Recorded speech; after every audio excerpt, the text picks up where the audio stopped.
The phone buzzed 3 times before Ray Harmon heard it. He was standing in Marcus Webb's driveway 70 miles outside of Terre Haute, rolling the kinks out of his shoulders after 10 days on the road. His boots were caked in Indiana clay. His leather vest was stiff with dried sweat and highway dust. The kind of tired that doesn't live in your muscles. The kind that gets down into your bones and stays there. He'd spent 10 days helping a brother. That's what you did. You showed up when someone needed you. You stayed until the job was done. That's the code. That's the only thing Ray had always been certain about, even when everything else in his life had come apart. The phone buzzed again. He looked down at the screen. One word. Mom. Not his mother. His mother-in-law. Ruth Ann. He hadn't changed the contact name in 3 years. Hadn't been able to bring himself to do it. He answered. The first sound he heard was not her voice. It was the sound of someone trying very hard not to cry and failing completely. Ray, she finally said. It's Lily. He didn't remember walking away from Marcus's driveway. He didn't remember the moment his hand found the fence post and held on. He would only remember the way the world tilted sideways slowly, like a ship taking on water. She collapsed at school. They took her to Memorial. The doctors are saying her appendix. It burst Ray. They need to operate right now. He asked how long ago. She said 40 minutes. She said Lily had been asking for him. She said the words that no father ever wants to hear across 200 miles of open highway. She keeps saying, Daddy. She won't stop saying it. Ray stood in the dark and let those words hit him the way they needed to hit him. He didn't push them away. He didn't tell himself to stay calm. He just stood there in Marcus Webb's driveway under a sky full of cold October stars and felt the full weight of what was happening. Then he started moving. He told Ruth Ann he was coming. He told her to stay with Lily. He told her to tell Lily that Daddy was on his way and he wasn't stopping for anything. He hung up before his voice could break. Marcus came out of the house. He read Ray's face the way old friends learn to read each other, without words, without explanation. He gripped Ray's shoulder hard and said, just ride safe.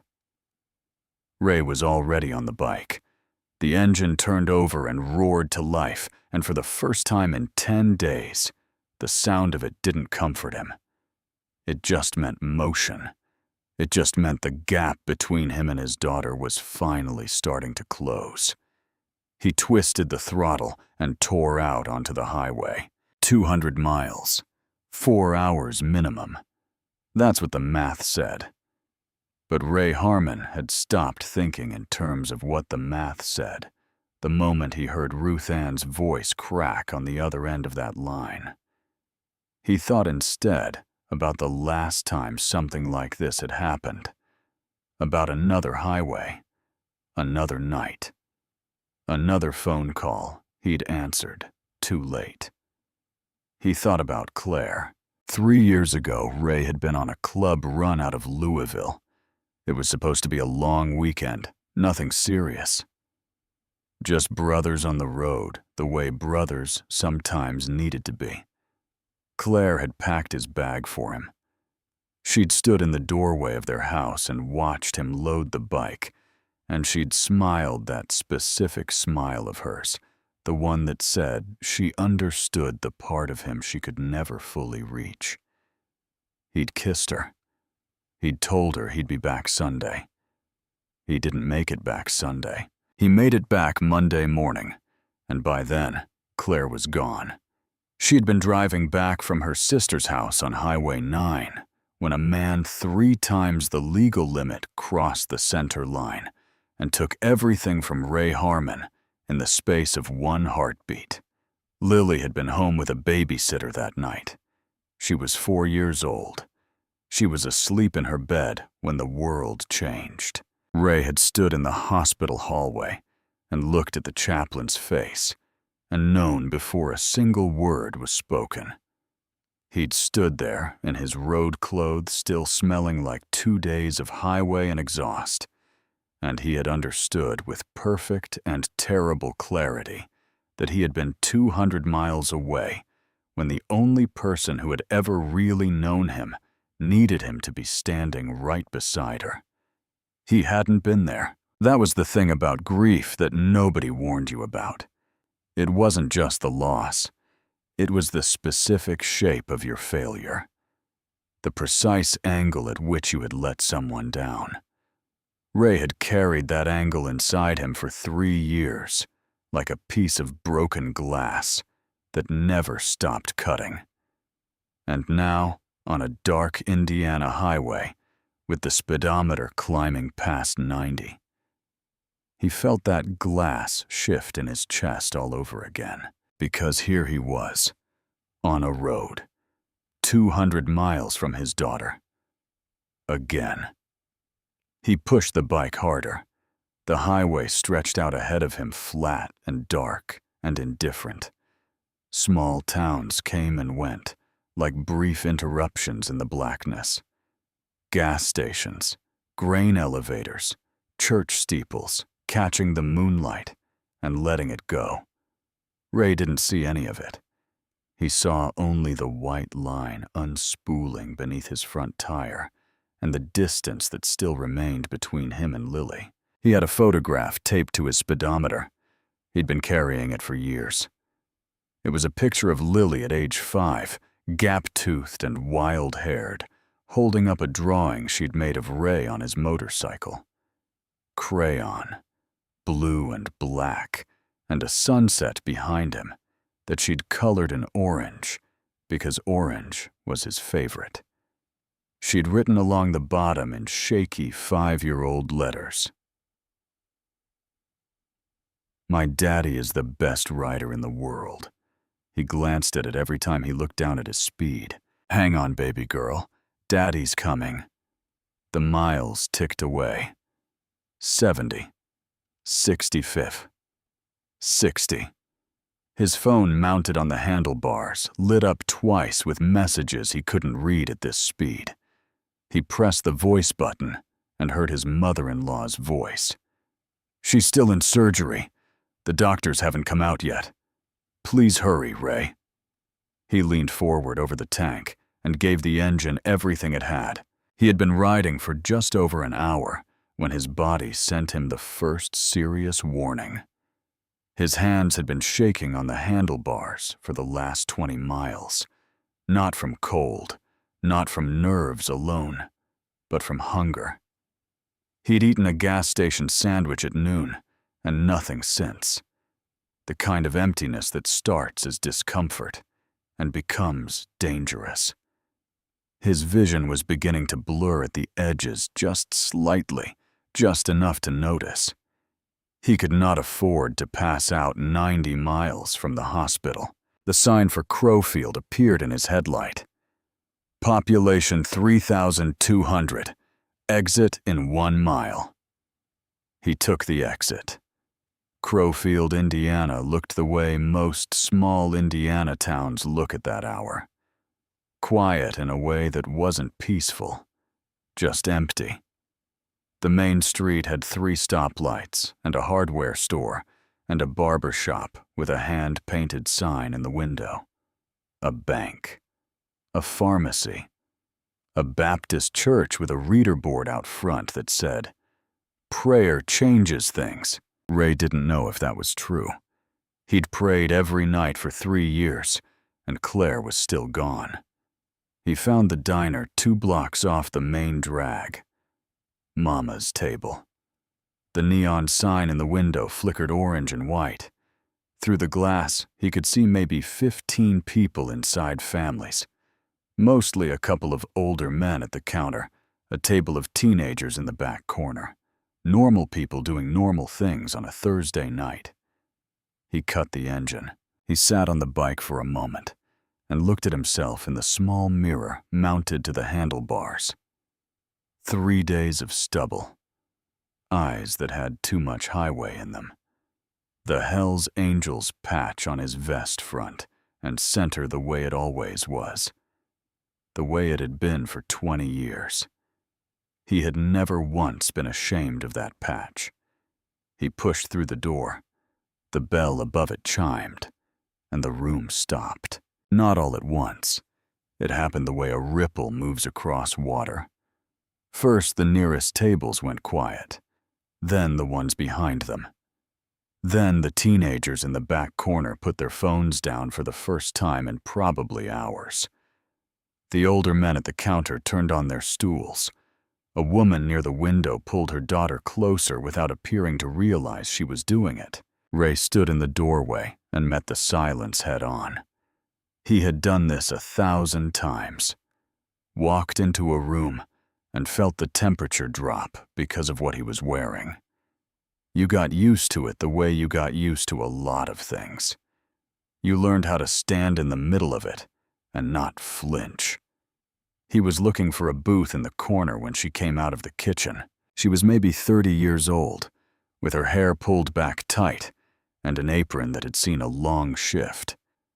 Her name tag said Darlene. She came out of the kitchen wiping her hands on a dish towel, and she looked at Ray the way very few people in that room were looking at him. Not with fear, not with the particular kind of hostility that people wrap around themselves when they want to feel righteous about their prejudice. She looked at him like he was a man who had come through her door and needed something. "Welcome to Mama's table," she said. Her voice carried across the room like it owned the room because it did. This was her place. You could feel that in the way she stood. "Take any seat. What can I get you?" Someone coughed at a nearby table. A pointed sound. The kind of sound that's meant to be heard. Ray chose the booth in the corner, the one with his back to the wall, and a clear line to the door. Old habit. He sat down, and the vinyl creaked under him. The woman in the floral dress 3 tables over raised her voice. "Darlene," she said. Her name was Miss Hartwell. Ray would learn that later. At the moment, she was just a woman in a floral dress whose voice had the particular quality of someone who was used to people listening to her. "I need you to come here a moment. I'll be with you shortly, Mrs. Hartwell." Darlene didn't stop walking toward Ray's booth. "That is not a customer. That is a..." Darlene set a menu down in front of Ray. She met his eyes. Her expression hadn't changed. "You look like you've been on the road a while. What do you need? Something fast?" Ray said. "Anything. I have to keep moving. My daughter's in surgery." He hadn't meant to say that last part. It came out before he could stop it. Maybe because he hadn't said it out loud to anyone yet, and some part of him needed to hear it in his own voice to make it real. Something shifted in Darlene's face. Not pity. Something closer to recognition. Like she understood what it meant to be in motion towards someone you loved, and have the world keep slowing you down. "Meatloaf special," she said quietly. "Fastest thing in the kitchen tonight. I'll have Miguel rush it. Coffee while you wait. Please." She wrote it down and started back toward the kitchen. She didn't make it 3 steps. "Darlene." Mrs. Hartwell's voice had hardened. "I am speaking to you. I will not sit in the same establishment as a man like that." "Then you're welcome to leave," Darlene said without turning around. "Your money will be refunded at the register." The table of teenagers laughed. Not kindly. One of the men at the counter stood up, tucked his jacket under his arm, and headed for the door without looking at anyone. A family in the middle of the room gathered their children and followed. The bell above the door chimed, and chimed again. Ray watched his hands on the table. He kept them flat, kept them still. He thought about Lily. He thought about the photograph on his speedometer. He thought about the fact that whatever happened in this diner in the next 20 minutes, there was a little girl in an ICU 90 miles away who needed him to get there in one piece. Darlene came back with coffee. She poured it without her hand shaking. "Don't mind them," she said. "I'm sorry for the trouble." "You're not the trouble." She went back to the kitchen. Mrs. Hartwell made one more attempt loudly to make her displeasure known to anyone who would listen. The old man at the counter banged his cane against the floor once hard and said something about standards. 2 more families left. The bell chimed. Ray drank his coffee and thought about Claire, and thought about Lily, and thought about how strange it was that the world could be so busy deciding what kind of man you were when all you were trying to do was get to your daughter. Darlene came back with his plate. The steam rising off the meatloaf was the best thing Ray had seen in hours. "My mama used to say something Darlene told him setting the plate down. She said every person who comes through that door has a story, has a life, has people they love. Don't you ever forget that." Ray looked up at her. She sounds like she was a wise woman. She was. Darlene's voice softened just slightly at the edges. "I lost her 2 years ago. This place is all I have left of her." Ray looked around the half-empty diner. The flickering neon sign in the window. The photographs on the walls. Decades of them. The same building in different eras.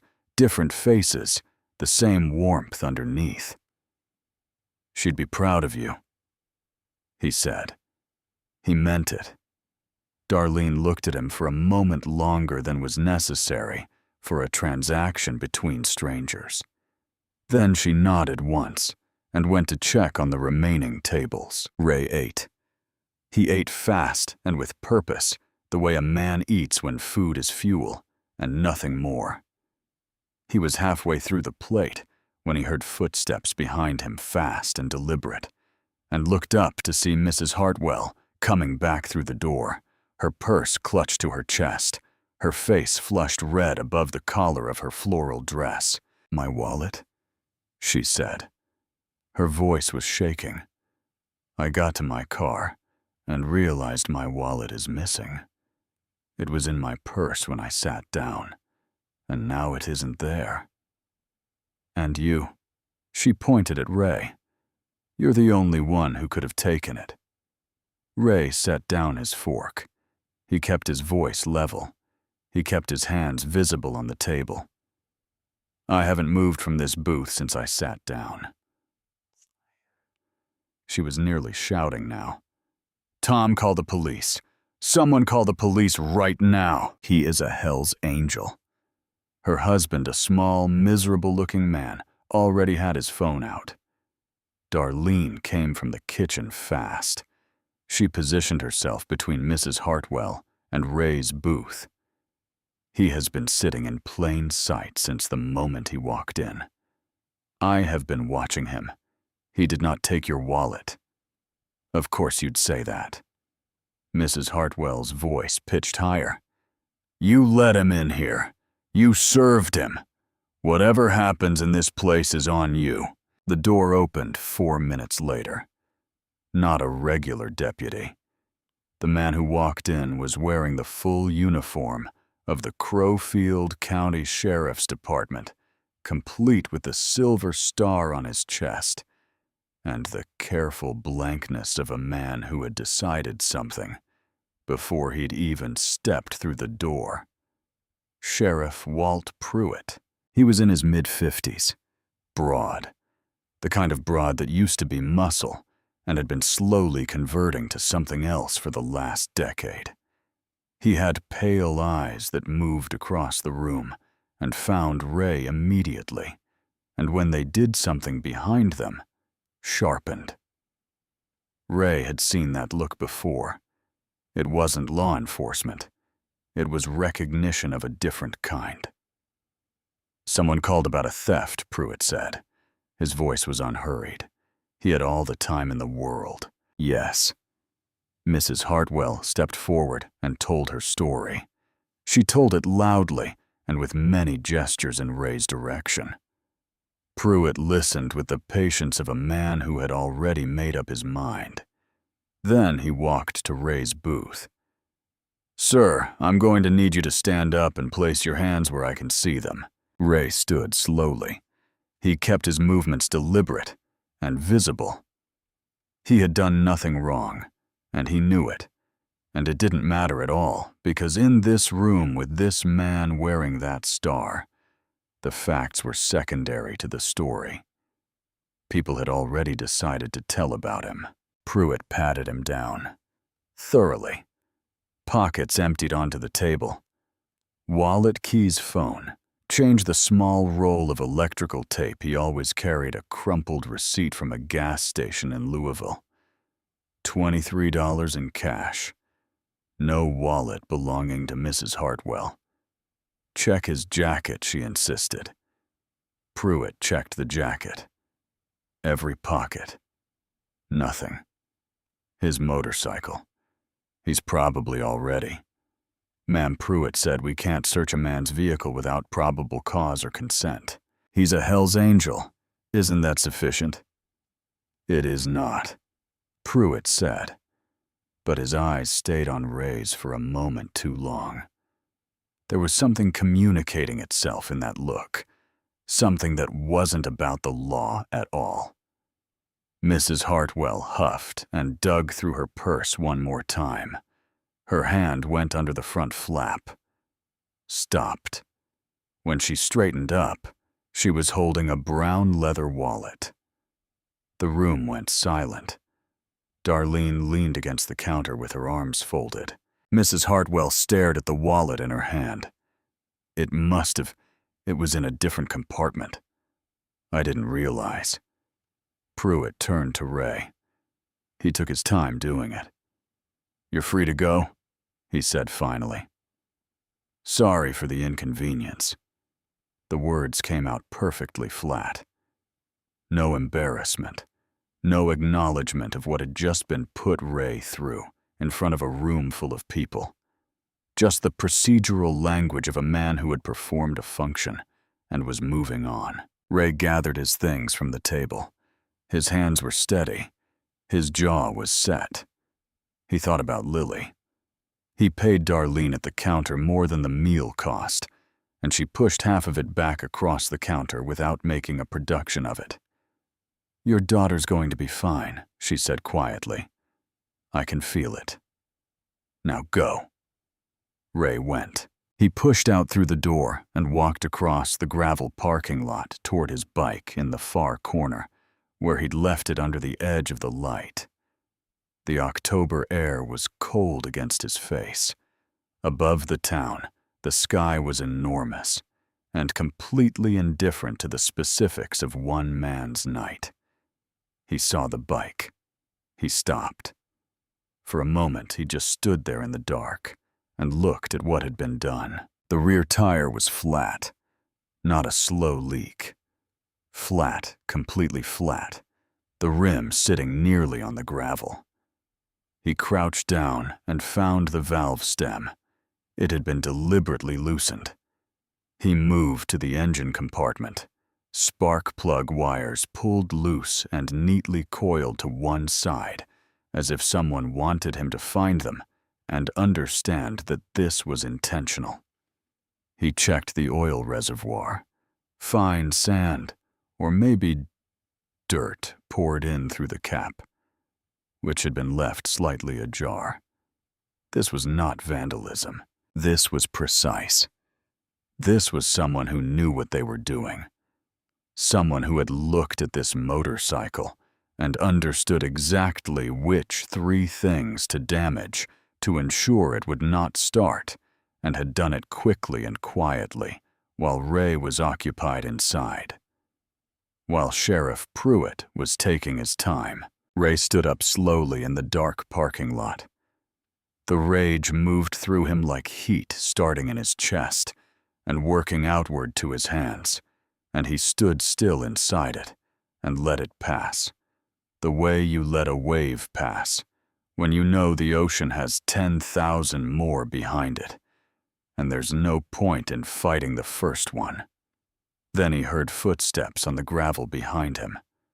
He turned. Coming across the parking lot from the direction of the side street, moving casually, was a young man, maybe 17, wearing jeans and a gray jacket. His right hand swung loosely at his side, and in the yellow sodium light from the street lamp, Ray could see a dark smear across the back of his knuckles. Engine oil.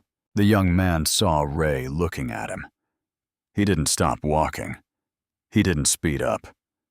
He just held Ray's gaze for exactly 2 seconds, with an expression of complete absence, the careful non-expression of someone who had rehearsed this moment, and then he looked away and walked on. Ray watched him go. He recognized the shape of that face, the jaw, the set of the shoulders. He'd seen it earlier tonight at the gas station 2 blocks away, standing next to a man in his 50s who had been talking to Sheriff Walt Pruitt in a voice low enough to be private. He didn't know the name yet. He would learn it soon enough. But he understood now. Completely and precisely.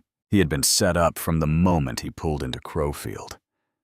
The accusation inside the diner, the extended search, the time it had taken for the sheriff to finish his business and allow Ray to leave. All of it was a clock. Someone had been buying minutes, and they had used those minutes to make sure Ray Harmon wasn't going anywhere tonight.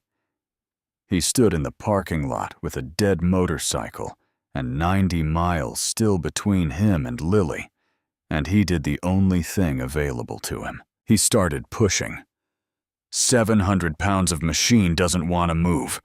You have to convince it. You have to put your shoulder into it and find a rhythm and stay in that rhythm, no matter what your back is telling you about the last 10 days.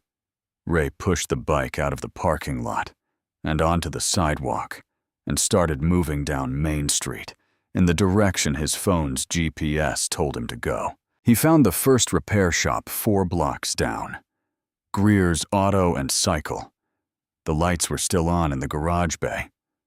He pushed the bike up the driveway, and a man in coveralls looked up from under a pickup truck's hood. He was in his 50s, thick forearms, gray at the temples. He took one look at Ray, one look at the Hells Angels patch, and stood up straight. "We're closed. Your lights are on, for paying customers."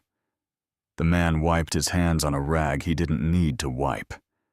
"Not for your kind. I'll pay double, triple. Name the price. It's not about the price." The man walked to his workbench and put it between them. "I know who you people are. I know what you do. I don't do business with criminals. I'm not a criminal. I'm a father trying to get to his daughter. She's in surgery right now." The man said nothing. His face said everything. It said he'd already decided, and facts were not relevant to decisions already made. Ray pushed the bike back out to the sidewalk. The second shop was 6 blocks further. Jackson's Garage. Single-bay older building, the kind of place that had been operating since before the interstate bypassed it and left it behind. An older man was pulling down the garage door when Ray arrived. "Please," Ray called out. "My daughter's in surgery. My bike's been sabotaged. I just need 30 minutes." The man turned. He was in his 60s, thin with the weathered quality of someone who had been dealing with heavy things for a long time. His eyes found the patch the way everyone's eyes did, and he took a step back. "We don't serve bikers here. Please, just listen to me for a— My boy got mixed up with a motorcycle club 12 years ago." The man's voice cracked on the last syllable, just slightly. The way old grief will crack through even the thickest scar tissue when you press directly on it. He ended up dead in a ditch outside of Evansville. So no, I won't help you. I won't help any of you. Get away from my property. He yanked the garage door down with a sound like a gunshot. The lights went out. Ray stood in the sudden dark. He wanted to say something. He understood the man's loss. He understood it in a way that went straight through his chest to somewhere permanent.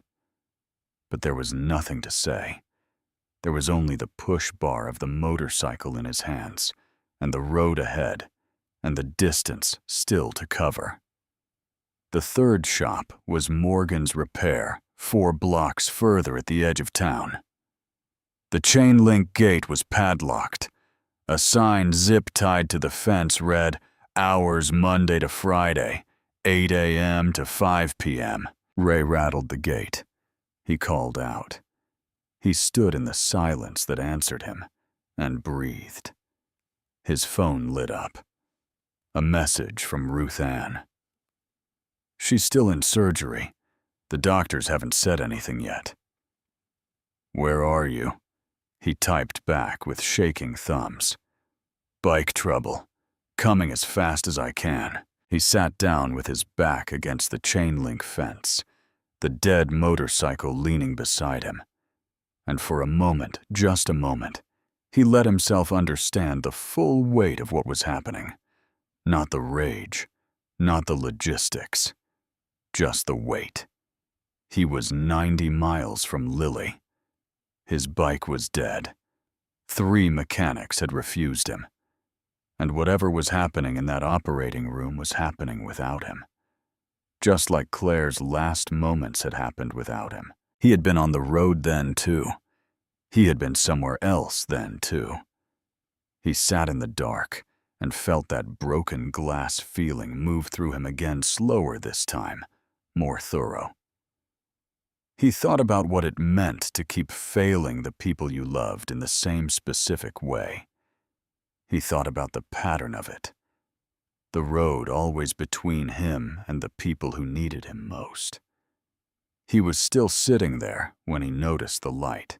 It was at the very end of the block, at a building so small it barely qualified as a commercial structure. More of a large shed, really, with a concrete apron in front, and an old car up on blocks to one side. The light coming from inside was the kind of light that means someone is still working the direct, narrow beam of a work lamp aimed at whatever needs fixing. There was no Google pin for it. There was no Yelp listing.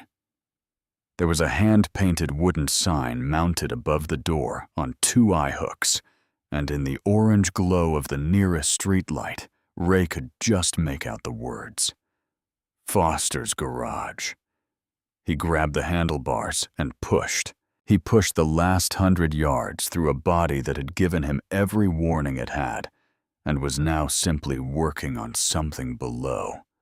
Warning below the threshold where protest registers. His shoulders burned. His lower back had stopped communicating entirely. His hands were so stiff from gripping that they didn't fully open when he released the bars. He pushed the bike into the pool of light coming from the open garage door. A boy looked up. He was maybe 14 years old. Small for it, or maybe just built lean, the way boys sometimes are, before the years fill them out. He was wearing coveralls that were at least 2 sizes too large, rolled at the ankles, and he had a wrench in one hand and grease on both forearms to the elbow. He'd been crouched over a small engine, some kind of small equipment motor, set up on a wooden work table, and he straightened up now and looked at Ray with the particular directness of a kid who had learned not to waste time being surprised. He looked at the motorcycle. He looked at Ray's vest. He looked at Ray's face. "Hey," he said. Your bike looks rough. What happened? Ray's voice came out rougher than he intended. Someone sabotaged it. I need to get to my daughter. She's in surgery at Memorial Hospital, 90 miles. The boy set the wrench down on the workbench. Just like that, no hesitation. Let me take a look. Ray almost said something. He almost asked the boy his age, or whether his parents knew he was out here working this late, or how much this was going to cost, or any of a dozen practical questions that would have been the wrong questions. Instead, he watched as the boy walked directly to the motorcycle and crouched beside the rear tire and began examining the valve stem with the focused attention of someone doing work they understood completely. You're not scared of me, Ray said. The patch. The boy didn't look up. My mama says you judge people by what they do, not by what they're wearing. He ran his hand along the tire sidewall, checking. What you've done so far is push a broken bike however far it took to get here. Doesn't sound scary to me. Ray leaned against the doorframe and watched this child work. What's your name, Dex? The boy moved to the engine. Dex Foster. He checked the spark plug wires found where they'd been disconnected, began carefully tracing each one back to its terminal. His hands were quick and precise. Ray Harmon. I know, Dex said. Your name's on your wallet. I can see it sticking out of your pocket. Despite everything, Ray almost smiled. How old are you? Dex 14. 15 in March. And you run this place, after school and weekends. Dex didn't say it with any particular pride or complaint, just stated it the way you state a fact that has been true long enough to stop feeling unusual. My dad taught me the basics. He passed when I was 8. Mom works 2 jobs. This helps. Ray looked around the garage. The tools arranged on pegboard with careful outlines drawn around each one, so you always knew where it belonged. The small notebook open on the workbench with entries in neat handwriting. The old car on blocks in the corner partially disassembled someone's project that was being worked through methodically, piece by piece. What was your dad's name? Ray asked. James, Dex said. James Foster. Ray was quiet for a moment. He looked at the back of the boy's neck bent over the engine in concentration. Something had shifted in his chest. Something he couldn't quite name, a recognition that operated below the level of words. He was a good man, Ray said carefully. James Foster. Dex looked up from the engine. His face was still. You knew him. I knew of him. He had a reputation in certain circles. He was the best person I ever knew. Dex held Ray's gaze for a moment, then went back to the engine. He said something once. He said the patch doesn't make the man. The man makes the patch. He said that to me when I was 6, and I didn't understand it yet. I think I understand it now. Ray said nothing.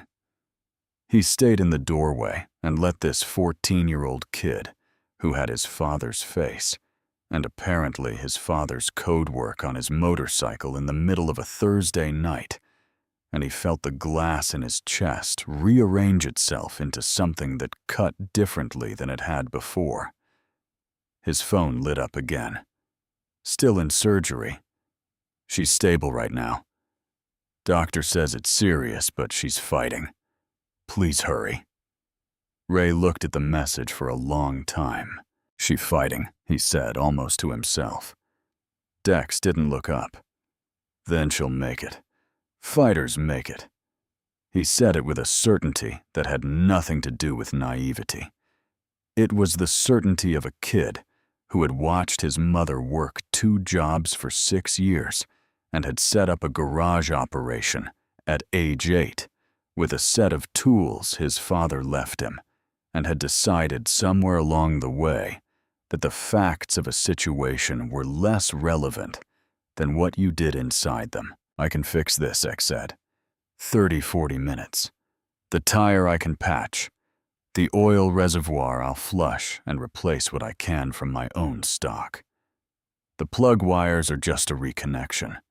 Whoever did this knew what they were doing, but they also knew they didn't have a lot of time. They went for speed over permanence. Ray watched him work. He thought about Lily lying in a hospital bed 90 miles away, with Ruth Ann holding her hand, and a surgical team doing something Ray couldn't help with, no matter how fast he rode. He thought about Claire. He thought about all the miles he'd put between himself and the people who needed him. He thought about this boy, 14 years old, crouched over a stranger's motorcycle at midnight, because his mother had taught him that you judge a person by what they do. "I had a daughter once," Ray said. The words came out before he'd decided to say them. Not Lily. Before Lily. Claire she was pregnant when we first got together. We lost the baby. A boy. We would have named him Daniel. He didn't know why he said it. He hadn't said it to anyone in years. Maybe because the night had already taken everything else from him, and there was a strange kind of freedom in that. Maybe because this boy with his father's face and his father's code was the only person who had looked at Ray Harmon tonight and seen a man instead of a threat. "I'm sorry," Dex said simply. Ray nodded. "Lily is everything," he said. "She's all I've got left. Her mother's gone. It's just us." Dex looked up from the engine. He looked at Ray for a long moment. "Then I better get you there," he said, and went back to work. It took 38 minutes. Ray stood in the doorway of that small garage and watched this boy work with the unhurried efficiency of someone twice his age. And outside, the October sky moved slowly toward midnight, and somewhere 90 miles away, his daughter was fighting. Dex patched the tire. He flushed the oil reservoir with the practiced speed of a kid who had done this operation more times than he could count, using the motor oil he kept stocked in neat quart containers along the back wall. He reconnected the spark plug wires one by one, checking each connection twice. When he was done, he stood up, wiped his hands on a rag, and said, "Let's see if she starts." Ray got on the bike. His hands found the grips. His right foot found the kick. He turned the key. The engine coughed once, twice, and on the third attempt it caught, and the sound of it in that small garage was like something returning from a long distance. Dex grinned. It was the first time he'd grinned the entire time, and it transformed his face completely, lit it up from somewhere behind his eyes. "She sounds good," he said. "She'll get you 90 miles. How much do I owe you?" Dex shook his head. Ray pulled out his wallet. Everything he had. $23. He held it out. Dex pushed his hand back gently. "Buy your daughter something when she gets out. Some flowers. Something she'd like." Ray looked at this boy, at the coveralls too big for him, at the grease on his forearms, at the garage his dead father had built around him like a gift from across 6 years of silence. "Your dad would be proud," Ray said.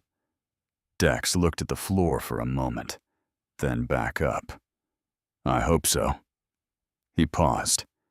"He wants to see your little girl grow up. So go." Ray kicked the bike into gear. He pulled out of the small garage and onto the dark street. He looked back once.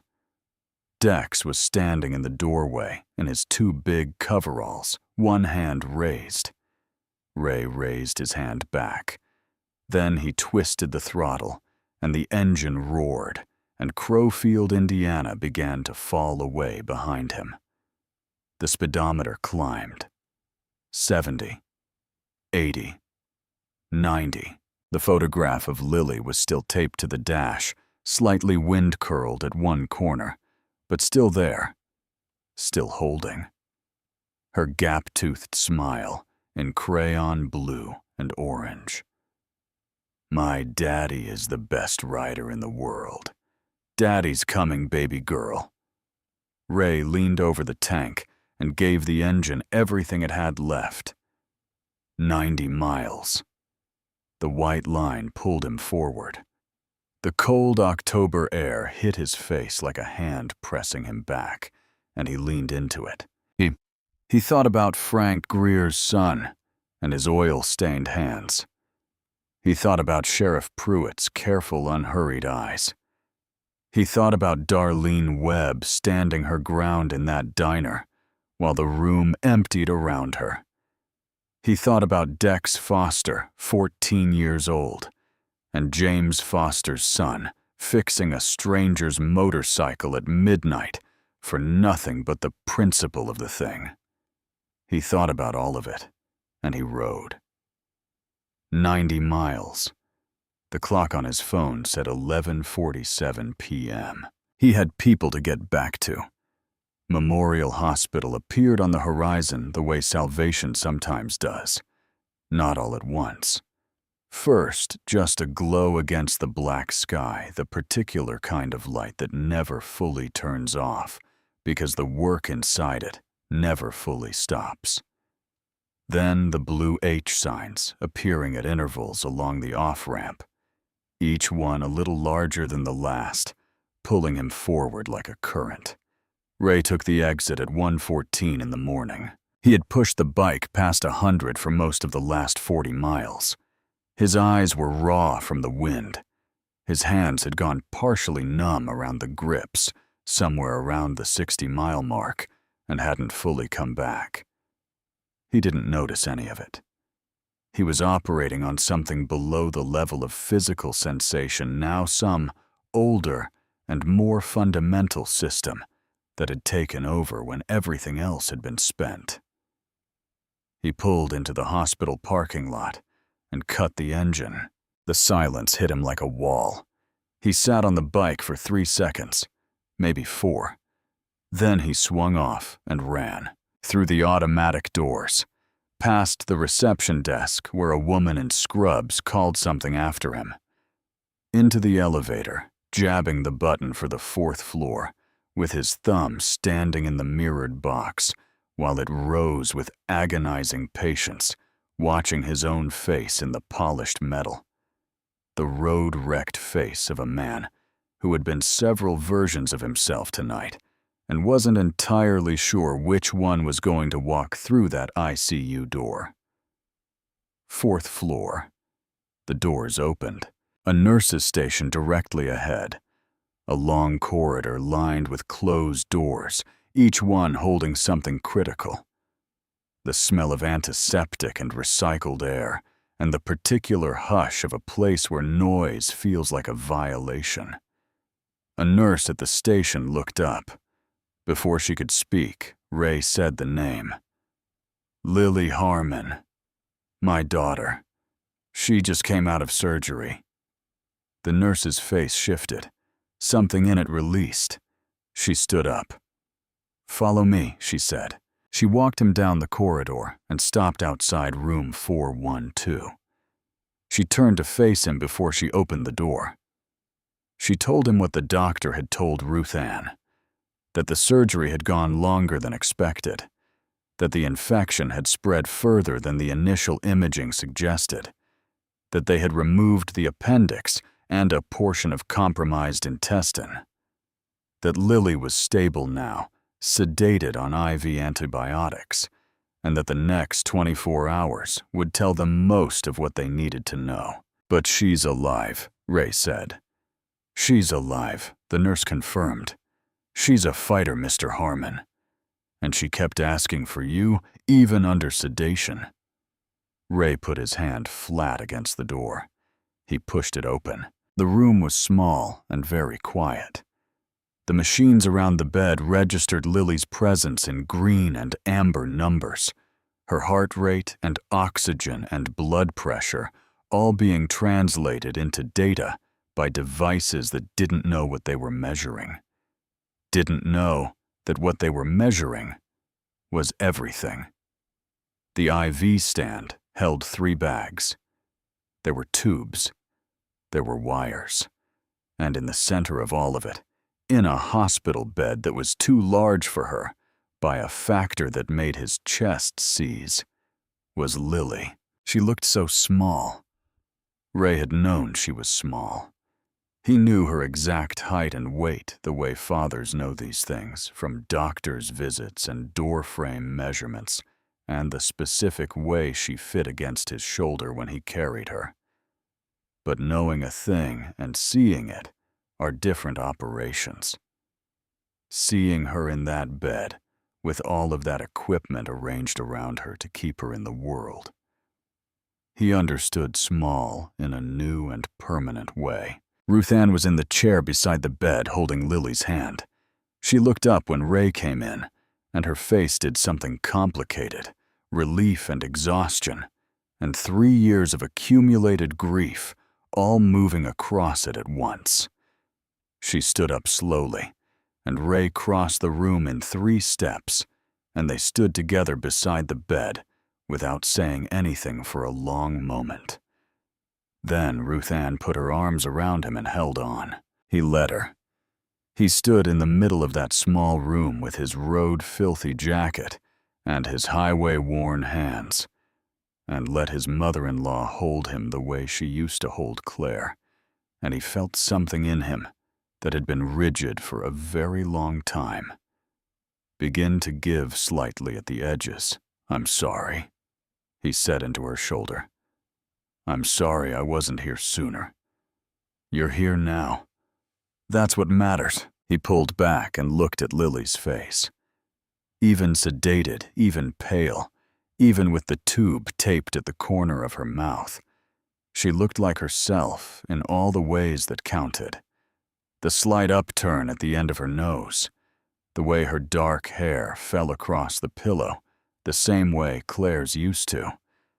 The small hands, both of them, one held by Ruth Ann, and one lying open at her side like an invitation. Ray sat down on the edge of the chair. He took her open hand in both of his. It was warm, small and warm and real. "I'm here." "Baby girl," he said quietly. "Daddy's right here. You don't have to keep asking for me anymore." He sat there for a long time. The machines beeped their steady reassurance. Ruth Ann settled into the second chair they'd brought in and dozed with her chin on her chest. Ray held Lily's hand and watched her breathe and let the night settle around him. The doctor came at 2:30. Dr. Alvarez, a man in his 40s with the measured calm of someone who delivered hard news often enough to have developed a specific language for it.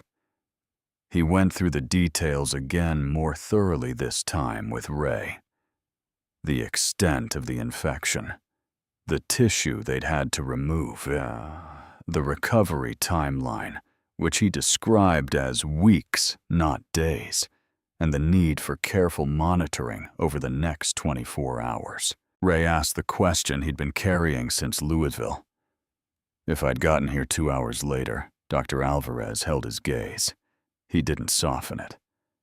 Another 2 hours, and we would have been having a very different conversation. Ray nodded. He'd known. He'd felt the shape of it in the way Ruth Ann's voice had sounded on the phone. But knowing and hearing it confirmed were different things, and he sat with the confirmed version of it, while the doctor finished his notes and told him to get some rest if he could. Ray did not get some rest. He sat beside his daughter and watched her breathe until the sky outside the window began to shift from black to the deep gray that comes before dawn. He watched it move through gray, to pale blue, to the tentative orange of an early October morning in Indiana. He watched his daughter's chest rise and fall with the patient rhythm of a body doing the serious work of healing itself. Around 6 in the morning, Lily's eyes opened. Not all the way, just a sliver. The particular partial consciousness of someone surfacing through heavy sedation, finding the world unfamiliar and retreating slightly, then finding something familiar enough to surface further. She found his face. "Daddy." Her voice was barely there, a whisper scraped rough by the breathing tube they'd removed the previous evening. But it was her voice, completely and unmistakably her voice, and Ray felt the word go through him like something physical. "I'm here, sweetheart. Right here. You came." "Of course I came. I knew you would." She almost smiled. Her eyes were still only half open. "I told Grandma Ruth you'd come. I told you I would. Nothing was going to stop me." She drifted back under. Her hand tightened slightly around his, and then relaxed, the grip loosening, as sleep pulled her back down. But she was smiling when she went. Just barely. Just enough. Ray sat in the chair and pressed her hand against his forehead and closed his eyes. He gave himself 5 minutes. 5 minutes of sitting in the knowledge that she was alive, and she had smiled, and she was going to be all right. 5 minutes of letting that be enough just for a moment before the rest of the night's events came back to collect what they were owed.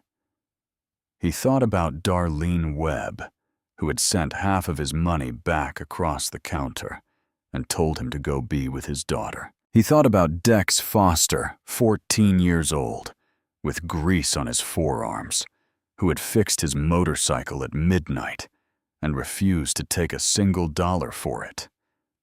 He thought about Frank Greer's son, crossing that parking lot with oil on his hands and nothing on his face. He thought about Sheriff Walt Pruitt and his careful, unhurried eyes. He pulled out his phone. He found Darlene's number. She'd written it on the back of the receipt she'd tucked into the bag, with the 2 slices of pecan pie she'd sent along for the road. He hadn't been able to eat them. They were still in his saddlebag. He dialed. She answered on the second ring. The sound of the kitchen behind her pots and early morning prep. "Mama's table. Darlene. It's Ray Harmon. From last night." A pause. Then her voice shifted. "How's your daughter? She made it through surgery. She woke up a little while ago. She's going to be okay." He heard Darlene exhale. A long and genuine exhale. Thank God. She was quiet for a moment. "I'm glad you made it. I wanted to call and thank you. What you did last night, standing your ground like that when everyone else was walking out. It meant something. It meant more than I could say in that diner. I just did what was right." "I know. That's why it meant something." There was a silence on the line that felt heavier than the words around it. Ray noticed it the way you notice a change in weather before you can identify specifically what has changed. "Darlene," he said. "What happened?" Another silence. Longer. "It's not your problem," she said, finally. "Tell me anyway." She told him. The supply company that had been providing Mama's table with dry goods and produce for 11 years had called that morning at 7:30 and canceled the contract. No warning, no prior indication of any problem. The representative on the phone had been brief and impersonal and had cited when pressed a vague reference to a review of their client accounts. Darlene had called the account manager she'd worked with directly for 4 years. He hadn't answered. That was the first thing. The second was the bank. She'd gotten an automated notice at 6 in the morning before she'd even opened that her business line of credit was being reviewed and temporarily suspended, pending resolution of a complaint that had been filed against the account. She didn't know who had filed it. The automated system couldn't tell her that. She was supposed to call a number between 9 and 5 on business days to speak with a representative. And the third thing was a man in a suit who had knocked on the front door of Mama's table at 8:15 in the morning, 45 minutes before opening, and handed her a business card. He represented a development company. The company was interested in acquiring the property. The offer was below market value significantly, and the card had Frank Greer's name on it as a referring party. Ray was quiet for a moment. "How long has Greer been after your building?" he asked. Darlene's voice went tight. "My mama turned him down 3 times in the last 8 years. He wanted to put a tire shop on the lot. She wouldn't sell. She left the building to me when she passed. I've turned him down twice since then. And now he's using last night as leverage. I lost half my customers before closing. I don't know how many will come back. If the supply contract is gone and the credit line is suspended, I can't operate through the month." Ray was standing now, though he didn't remember getting up. He was at the window looking out at the parking lot below, at his motorcycle, in the handicapped adjacent space where he'd left it in his sprint for the door. "Darlene," he said, "I'm gonna handle this." Ray. Her voice had a specific quality, now the quality of someone who has dealt with certain kinds of situations for long enough to know how they tend to go. You have a daughter in the hospital. You go home to her when she's released, and you don't look back. This isn't your fight. You made it my fight when you stood up for me last night. I didn't stand up for you because I wanted something in return. I know that. That's exactly why I'm going to handle it." He could hear her thinking on the other end of the line. He could hear the kitchen sounds behind her, the particular busy hum of a woman who had opened her mother's diner at 6 in the morning despite everything. Because that was what you did with the thing that had been left to you. "Be careful," she said finally. He told Ruth Ann he'd be back by evening. Ruth Ann had been awake for 2 hours by then, sitting with her coffee and watching Lily sleep, and she looked at Ray with an expression that said she understood more than he'd told her. She was that kind of woman, had always been that kind of woman, which was presumably where Claire had learned it. She told him to go do what he needed to do, and that Lily wasn't going anywhere, and she'd call him the moment anything changed. He kissed Lily's forehead and left. The drive back to Crowfield took an hour and 40 minutes. The morning had turned cold and sharp, the particular October cold that carries the first real suggestion of the winter behind it. Ray rode it with his face set and his hand steady on the bars, and he thought about what he was going to do when he got there. He saw the diner first. He'd already known from what Darlene had described, but knowing and seeing were different. The front wall of Mama's table had been hit sometime in the night, black spray paint wide and careless covering the lower half of the warm yellow brick. Words Ray would not repeat to anyone. The word traitor in letters, 2 feet high, an arrow pointing at the front door. He sat on his bike and looked at it for a moment. Then he drove to the other end of town. Foster's garage looked worse in daylight than anything he'd imagined. The front window had been punched in completely safety glass, scattered across the concrete apron in a broad fan that caught the morning light. The tools that had been hanging on the exterior pegboard rack, the one Dex used for larger equipment that didn't fit inside, had been knocked to the ground, and several of them bent deliberately, the kind of bending that requires a specific intention to render something permanently useless. The oil drum in the corner had been kicked over. The dark stain of it spread across the concrete in the shape of something that looked like a bruise. The hand-painted sign that had said Foster's Garage had been spray-painted over. The same handwriting as the wall of Mama's table. Norma Foster was standing in front of the garage. She was wearing her nursing scrubs, the pale blue ones, with the hospital logo on the chest pocket. And she had clearly been standing there for some time before Ray arrived.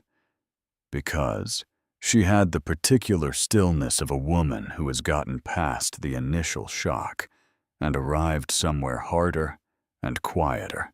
She watched Ray park the bike. She watched him take in the damage. When he looked at her, her expression was controlled and exhausted. He told her who he was. She already knew. Dex had told her about the man with the motorcycle and the daughter in surgery. "I wanted to check on you both," Ray said, "and I wanted to see this for myself."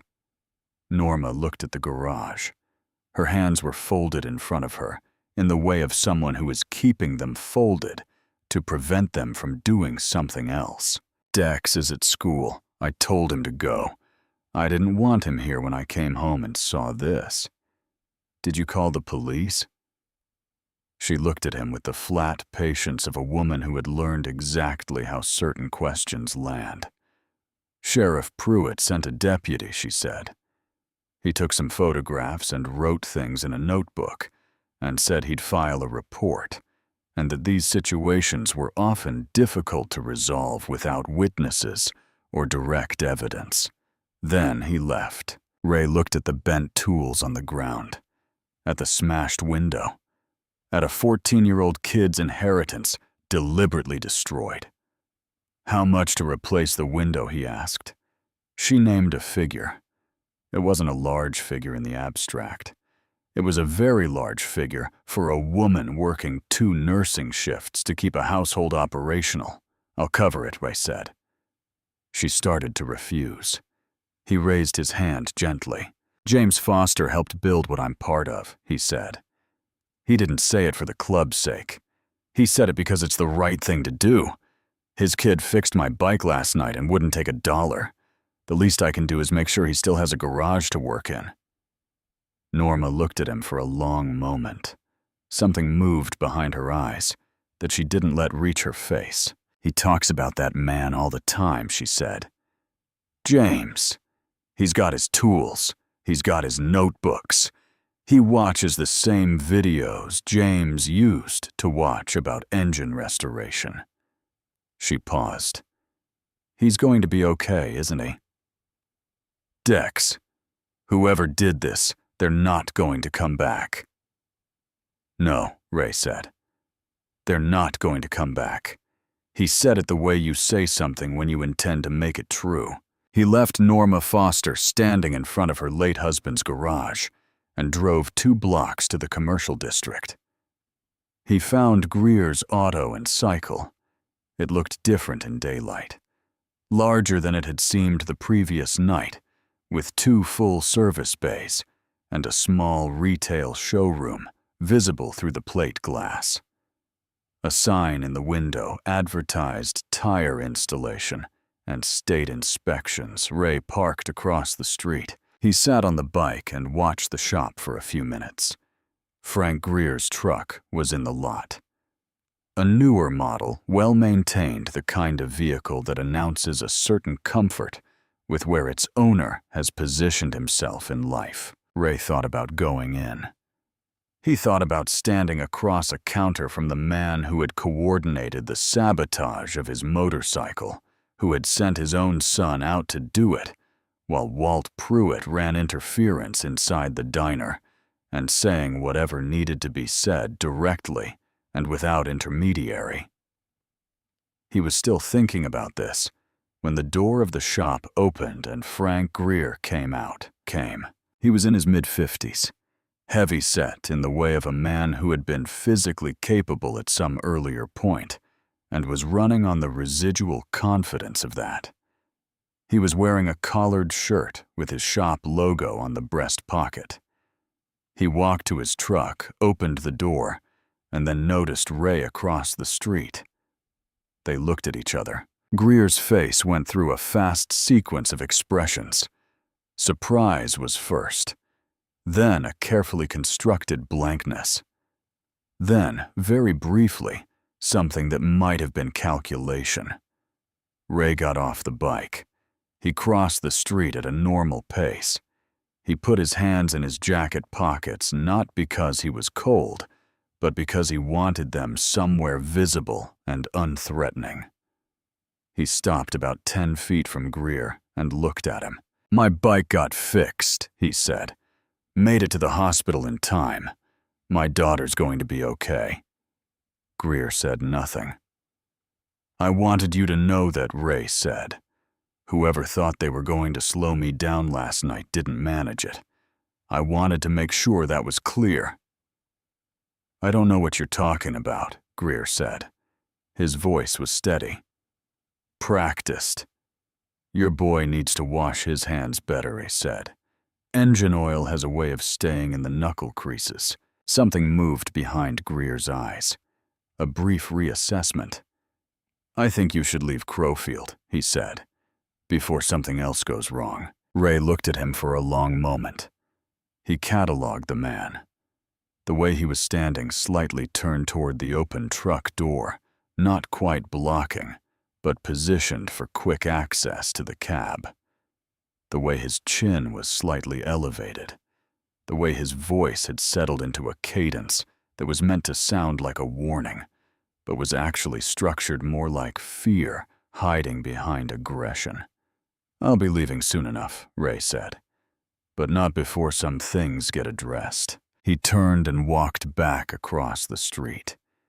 He had what he needed. Not evidence, not yet. But he understood the shape of it now completely. He understood it the way you understand a machine once you've seen enough of its moving parts. He was unlocking his saddlebag when the door of the hardware store, 2 buildings down, opened, and a small man in a canvas apron stepped out. He was in his 60s, with the compact, careful presence of someone who had operated the same business in the same town for a long time, and had therefore witnessed considerable amounts of whatever this particular town produced. He looked at Ray. Then he looked at Greer's shop. Then back at Ray. "You the biker from last night," he said. "The one Walt Pruitt had in the diner."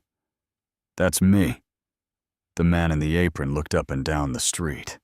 He lowered his voice. "I've got a security camera on the outside of my store," he said. "Covers the parking lot across the way. I've had it for 4 years because kids used to break into cars at night." He paused. "I checked it this morning, after I saw what happened to that garage down at the end of the block." Ray went very still. "You want to come inside?" the man said, "and look at something with me?" His name was Gerald Hatch. He'd owned Hatch Hardware for 31 years. He was not the kind of man who looked for trouble or invited it. He was the kind of man who kept his head down and ran his store and went home to his wife and didn't say much about the things he observed in the daily operation of a small Indiana town. But he had 3 daughters. He'd told Ray that while they walked to the back office where the monitor sat. He said it without context. He didn't elaborate. He didn't need to. The footage was time-stamped from the previous evening. Gerald found the section without much searching, which told Ray he'd already watched it more than once before this morning. He turned the monitor so Ray could see it clearly. The angle was wide. It caught the side street and the edge of the diner parking lot, and a significant portion of the space between. At 9:47 p.m., approximately 12 minutes after Ray had sat down in Mama's table, a figure appeared at the edge of the frame, moving from the direction of the auto shop. young, gray jacket, moving with the particular pace of someone who is trying to look like they're not doing anything specific. He went to the motorcycle. He worked quickly. Gerald had paused it in 4 places where the motion was clear enough. The valve stem, the engine compartment, the oil reservoir cap. Each one deliberate, each one done with the knowledge of where to look and what to do. When the boy finished, he walked back the way he'd come. At 9:51 p.m., a vehicle. Ray recognized as Sheriff Walt Pruitt's department SUV pulled onto the side street and stopped.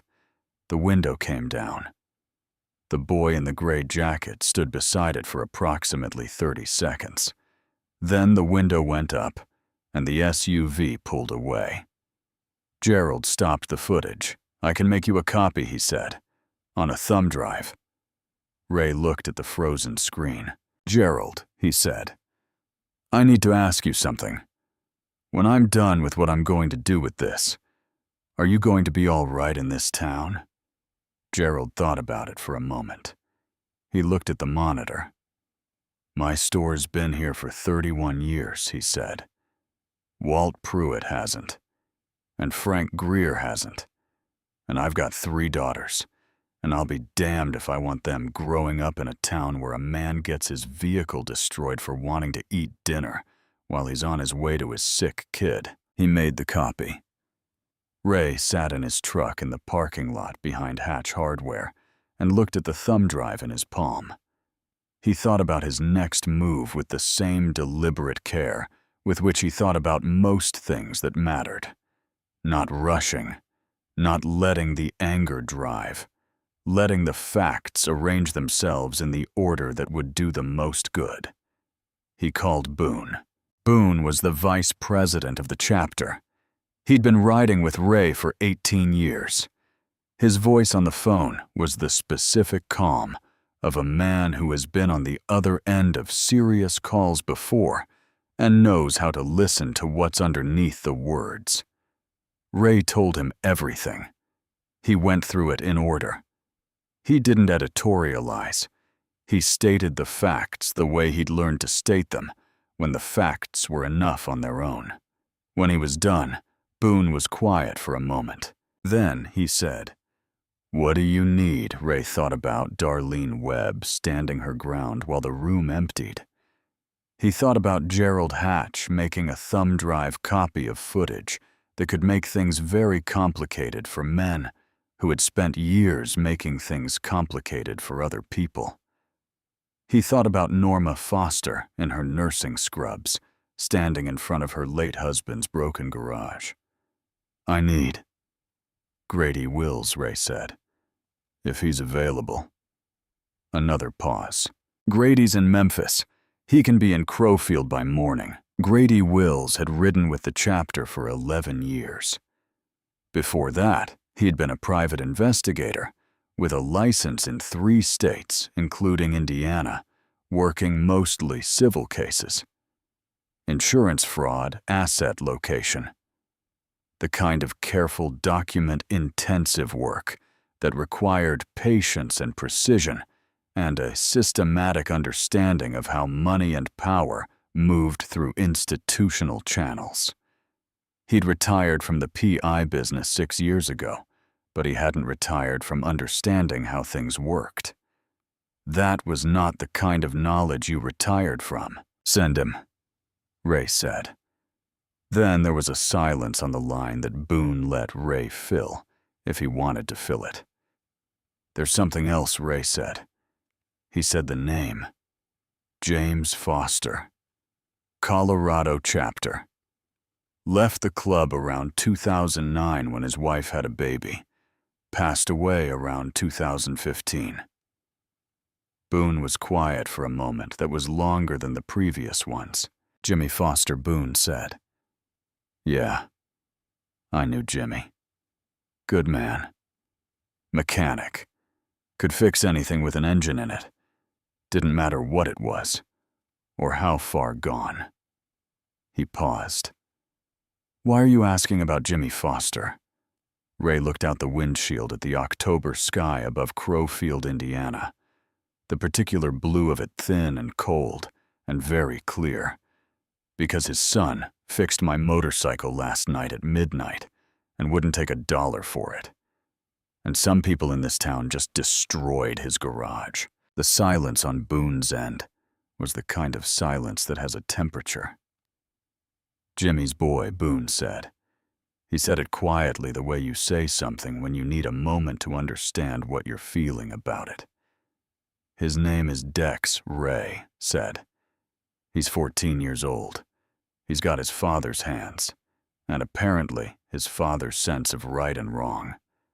And he's got a broken garage and a mama working 2 jobs. Boone didn't say anything for a long time. Then he said, "How many do you want?" Ray looked at the graffiti on the wall of Mama's table, visible from where he was parked. 2 words in black paint over warm yellow brick. The work of someone who had confused fear with strength because they'd never been required to tell the difference. "Everyone who can ride," Ray said. Boone said he'd make the calls. He said Grady would be there by 6 in the morning. He said Ray should go back to the hospital and be with his daughter and let the machinery of it move the way it was going to move. Ray said he would. He sat in the parking lot for another few minutes after he hung up. He sat with the thumb drive in his palm, and he thought about what was coming, and what it was supposed to accomplish, and whether he was doing this for the right reasons or just the satisfying ones. He thought about Darlene, who had been losing customers and facing suspended credit lines and receiving below-market acquisition offers, all as the direct consequence of treating a stranger with basic dignity. He thought about Dex, who had given Ray something irreplaceable and was going to wake up this morning and find out that the world had responded to his father's code by breaking his windows and bending his tools. He thought about the particular clarity of Gerald Hatch's face when he said, "I'll be damned if I want them growing up in a town where a man gets his vehicle destroyed for wanting to eat dinner." He thought about Lily in room 412, her hand warm in his drifting back under sedation, with a smile on her face because he'd come. He thought about Claire. He thought about the way the road always seemed to be between him and the people who needed him. The way distance was the specific form his failure took over and over, the same shape repeated in different years, with different faces, but the same fundamental geometry of absence. He had not been absent last night. He had pushed a dead motorcycle 2 miles through a town that didn't want him there, and he had found the one person in that town who operated by a different code, and he had gotten to his daughter in time. That had happened. That was done, and it was real, and Lily had smiled when she found his face. But Darlene's wall was still covered in black paint, and Dex's garage was still full of broken glass. Ray put the truck in gear. He drove back through Crowfield one more time before he left. He drove slowly the way you drive when you want to remember something accurately. He noted the distances. He noted the layout of the main street, the width of it, the available space on either side. He noted the parking areas and the side streets and the general geography of the town center. He was thinking about 800 motorcycles and where you put them. He stopped once in front of Mama's table. He got out and looked at the graffiti from 6 feet away.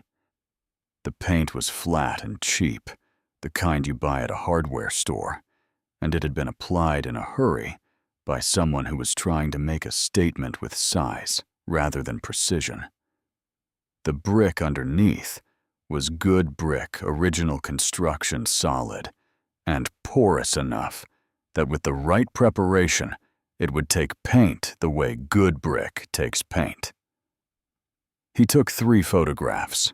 He got back in the truck. He thought about colors. He thought about what color you put on a wall when you wanted to say something different than what was written on it. He thought about orange and yellow, the colors of the sign Ruth Ann had painted on the garage wall. Back home when Lily was 2 years old, the wall that faced east, so the morning light hit it first. He thought about sunrise. He drove back toward the highway. He drove north and east through the flat Indiana farmland, the fields harvested and bare. Now the earth dark and prepared for what came next. The sky above them was the same cold, clear blue it had been all morning. He called Ruth Ann from the road. She answered right away. Lily was awake again, she said. She'd eaten a few crackers. She'd asked where Daddy was. "Tell her I'll be back before dark," Ray said. "Tell her everything is okay." "Is it?" Ruth Ann asked. "It's going to be," Ray said. He meant it in more than one direction. He meant it for Lily, and he meant it for Darlene, and he meant it for Dex Foster, 14 years old with his father's tools and his father's code, and a broken window he shouldn't have to pay for. He meant it for all of them. He pushed the truck up to highway speed and drove toward the hospital, and the October sky opened out ahead of him, bland and cold, and perfectly clear in all directions, the kind of sky that makes you feel like you can see all the way to what's coming next. What was coming was 800 motorcycles. He had people to take care of. Grady Wills arrived in Crowfield at 5:47 in the morning, 13 minutes ahead of schedule, which was consistent with everything Ray knew about the man. He was 61 years old and built like someone had assembled him from spare parts that were all individually too large. His forearms were the size of most men's calves. He had a gray beard kept short, and a way of moving through a room that suggested he had already cataloged everything in it before you noticed him enter. He had ridden 11 years with the chapter, and before that had spent 2 decades doing private investigative work across Indiana, Illinois, and Kentucky, the kind of work that required patience and a systematic understanding of how institutions protected themselves and where the gaps in that protection tended to appear. He met Ray in the parking lot of a truck stop 4 miles outside Crowfield, at a table in the back corner away from the counter and the early breakfast crowd. He had a laptop open and a cup of coffee and a leather notebook that was dense with handwriting in a small, precise hand. He had been working since Ray called Boone the previous afternoon. Ray sat down across from him, and Grady turned the laptop so Ray could see the screen and walked him through it the way a man walks you through something when he has done the work carefully and wants the work to speak for itself. Frank Greer had filed 3 formal offers to purchase the property at 411 Main Street, Crowfield, the building currently housing Mama's Table over the past 9 years. The first 2 had been declined by Estelle Webb, Darlene's mother, who had owned the property outright since 1987. The third had been filed 14 months after Estelle's death and had been declined by Darlene Webb as the new sole owner of record. All 3 offers were documented in the county recorder's office. All 3 were below assessed market value. The most recent offer was the furthest below. Walt Pruitt had been appointed sheriff of Crowfield County 6 years ago. He was Frank Greer's brother-in-law, married to Greer's younger sister. In 2003. This relationship was public record but not prominently known. Grady noted, because Pruitt had kept his wife's name out of it. out of his professional biography, and most residents had simply never connected the two.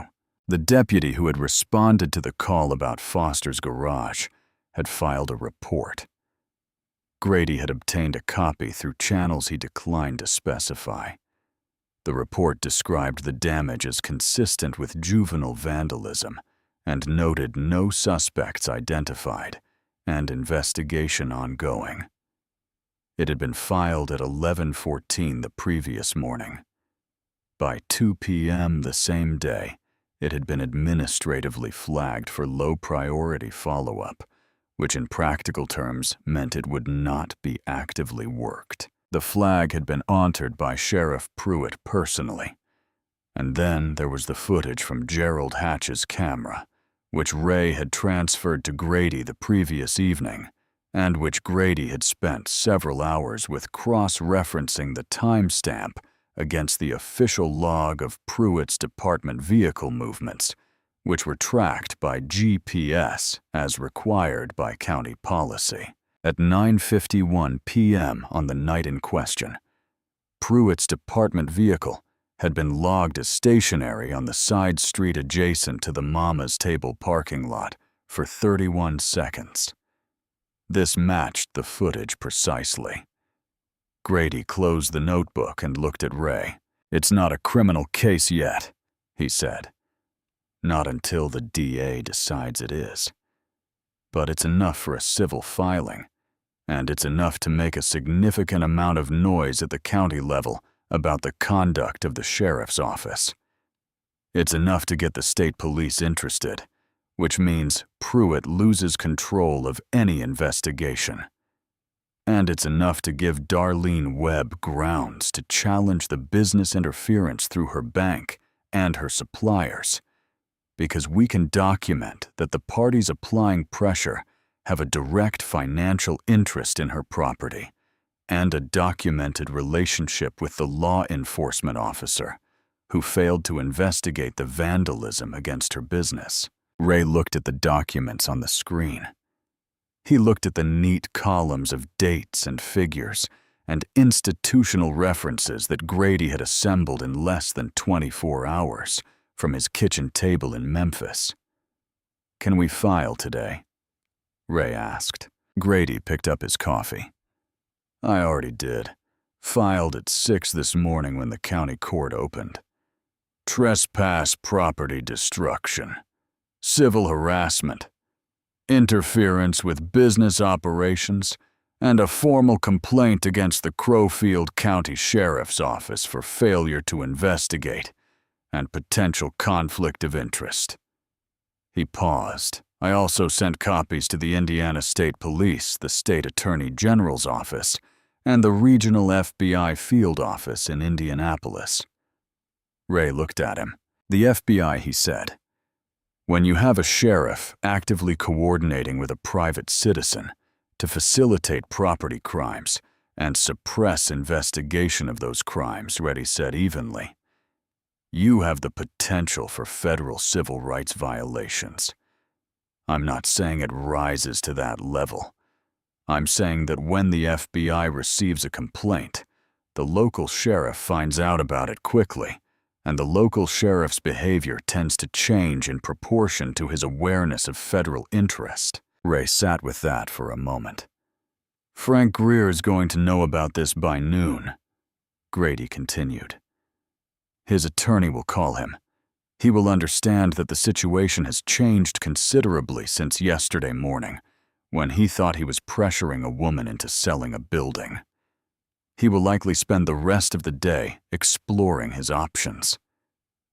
And Pruitt is going to have a very difficult week." Grady closed the laptop. "I've done what I can do from a document standpoint. The rest of it, what happens in that town today, that's yours." Ray put both hands flat on the table. 800 people are meeting at the Fairfield County Fairgrounds at 9 a.m., he said.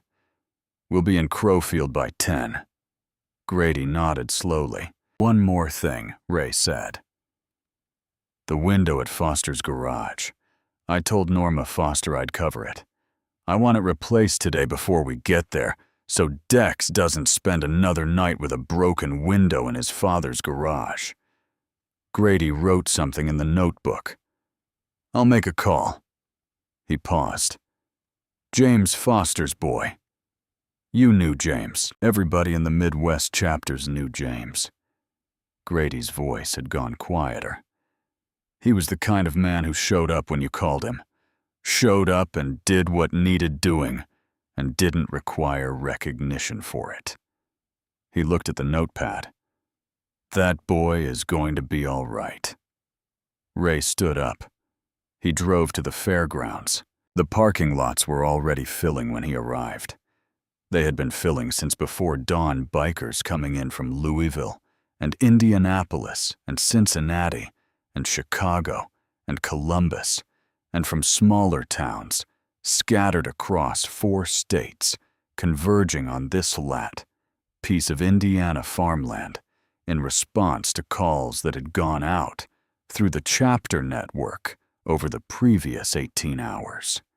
The sound of engines was a continuous rolling presence in the air, individual machines arriving and joining the larger sound, until the larger sound was something you felt as much as heard. Ray parked and stood at the edge of the lot and watched them come. He had been part of this brotherhood for 20 years. He had watched it respond to things before. He knew what it looked like when the chapter moved with purpose. But 800 was different. 800 was something you had to look at for a while before your mind could process the full scale of it. The rows of machines went further than seemed reasonable. The faces multiplied past the point where you could track individuals and became instead a collective, a single organism made of chrome and leather, and the particular kind of loyalty that doesn't require explanation because it predates language. Boone found him at 9:15. He was a big man. Boone, with a white beard and hands that had built and repaired more things than he could probably remember. He clapped Ray on the shoulder and stood beside him and looked out at the gathering. Jimmy Foster's boy, Boone said. Ray nodded. Boone was quiet for a moment. Jimmy came to me once, he said. This was maybe 6 months before he left the chapter. He came to me and he said, Boone, I've got a kid coming, and I'm trying to figure out what kind of man I want that kid to see when he looks at me. He said he thought the patch was fine, but he wanted more than the patch to be his answer. He wanted the answer to be something simpler than that. What did you tell him? Ray asked. I told him to go be a good father. Boone looked at the rows of motorcycles. I think he did. Ray thought about Dex in his 2 large coveralls, working by lamplight, saying you judge people by what they do, not by what they're wearing. He thought James Foster would have recognized that sentence. At 9 o'clock, Ray stood on the tailgate of Boone's truck at the edge of the lot, and 800 people arranged themselves in the open space before him, in the casual but attentive way of people who have gathered for a purpose and are ready to hear it stated. He didn't prepare remarks. He didn't need to.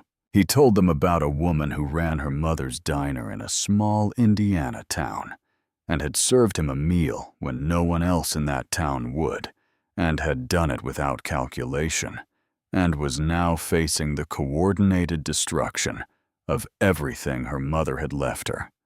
He told them about a 14-year-old kid who had fixed his motorcycle at midnight in a garage his father had built, and had refused to take $1 for it, and whose garage now had a broken window and bent tools and spray paint on the sign.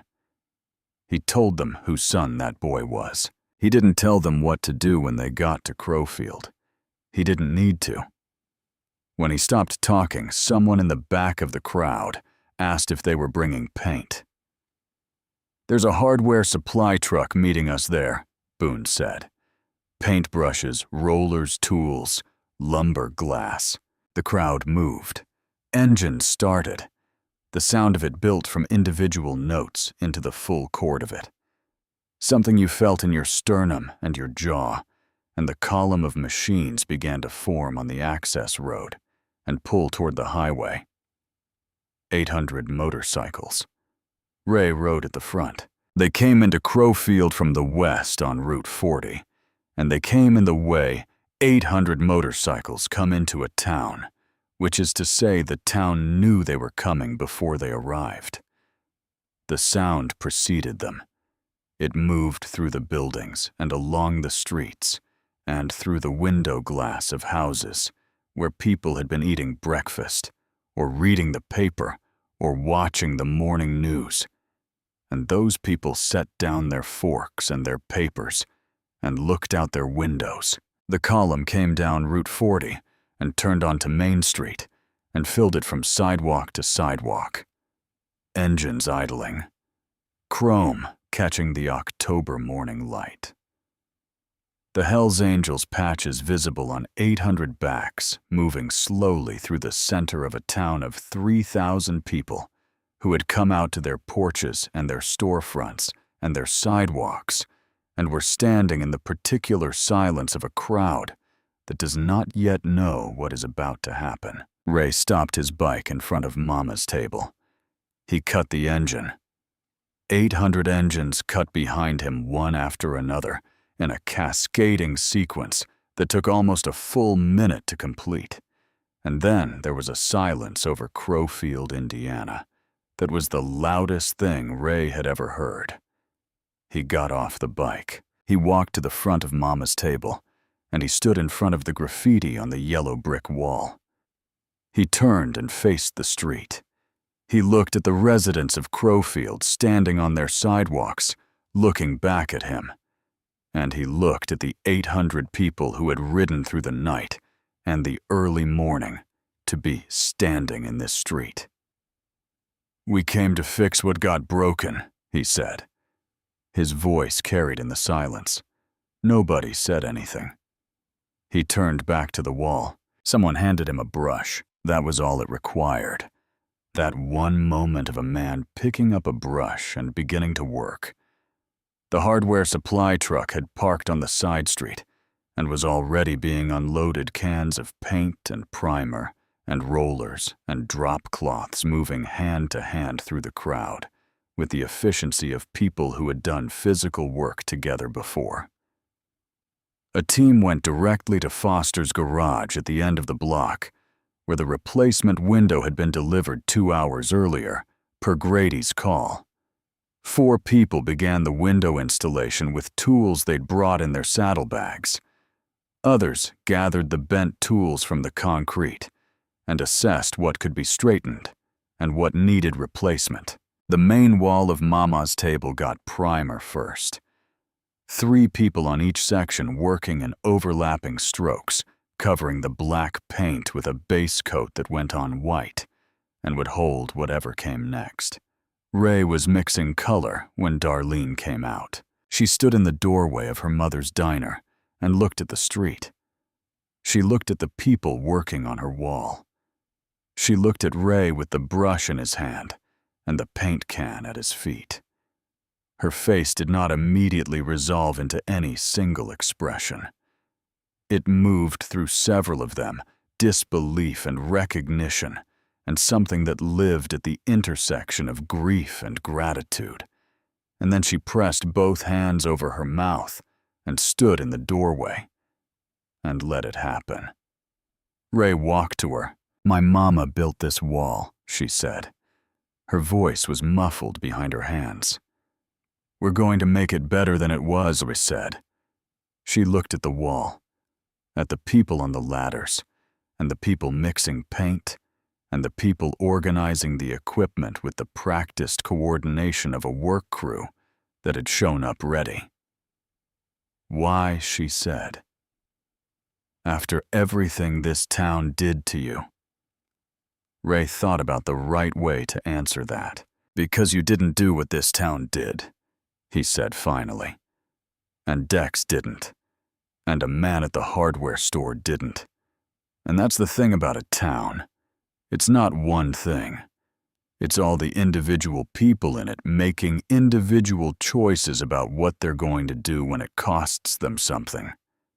Darlene looked at him. Your mama would be proud, he said. For the second time. This time, it broke her completely open quietly, the way deep feeling breaks through when you stop trying to hold it back. She stood in the doorway of Mama's table and wept without any sound, and Ray stood beside her and let her, and around them, 800 people continued to work. The color for the wall had been Ray's idea. He'd thought about it on the drive back from Crowfield the day before. He'd thought about what you put on a wall that had been used to say something hateful, what color and what image could stand in front of that, and make it true that what was underneath no longer had any authority over what was visible. He'd thought about sunrise. The color went on in sections.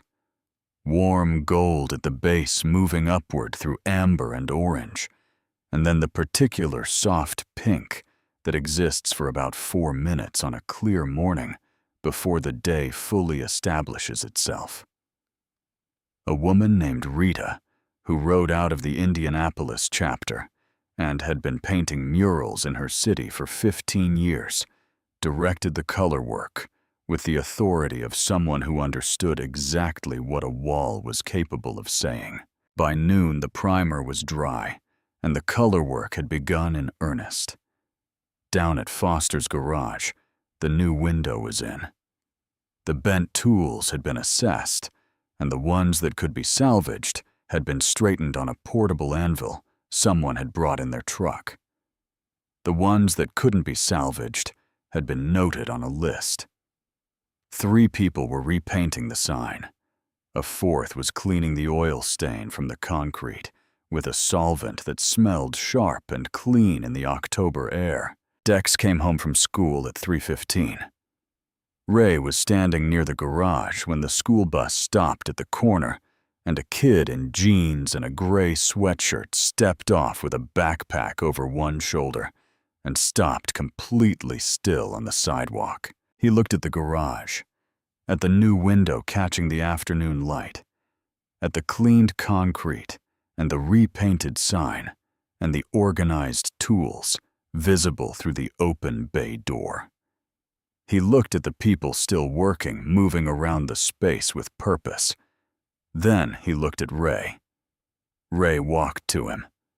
Dex's face was doing the same complicated thing Darlene's had done, the specific emotional arithmetic of someone trying to process more than their ordinary circuits were built to handle. We covered the window, Ray said. And your tools. The ones that were bent too far are on a list. We'll replace them. Dex looked at the sign above the garage door.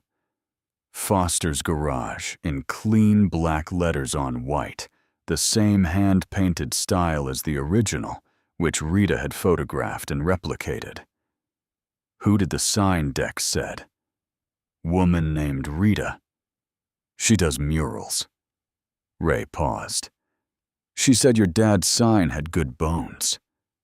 Dex pressed his lips together. He looked at the window.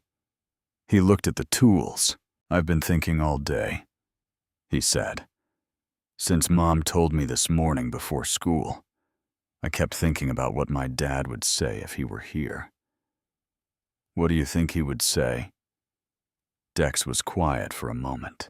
He would say that somebody always has to be first. He said that to me once.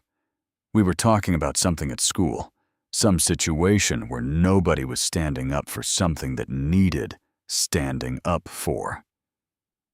And he said, Dex, the thing you've got to understand is that somebody always has to be first. And once there, other people can follow. Ray looked at this 14-year-old kid with his father's face and his father's code. Your dad was a good man, Ray said. I know. Dex's voice was steady. He'd made his peace with the grief of it at some point before tonight, the way kids who lose a parent early either do or don't, and this one had. I'm going to be one too.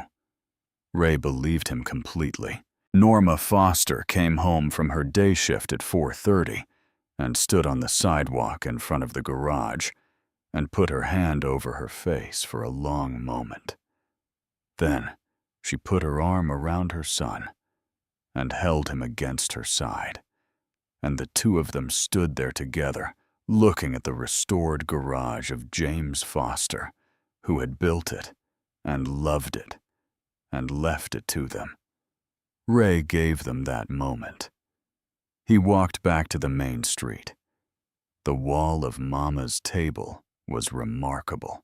Rita and her crew had worked through the afternoon, and what covered the wall now was something that warranted looking at slowly. The way things that are done well warrant looking at slowly.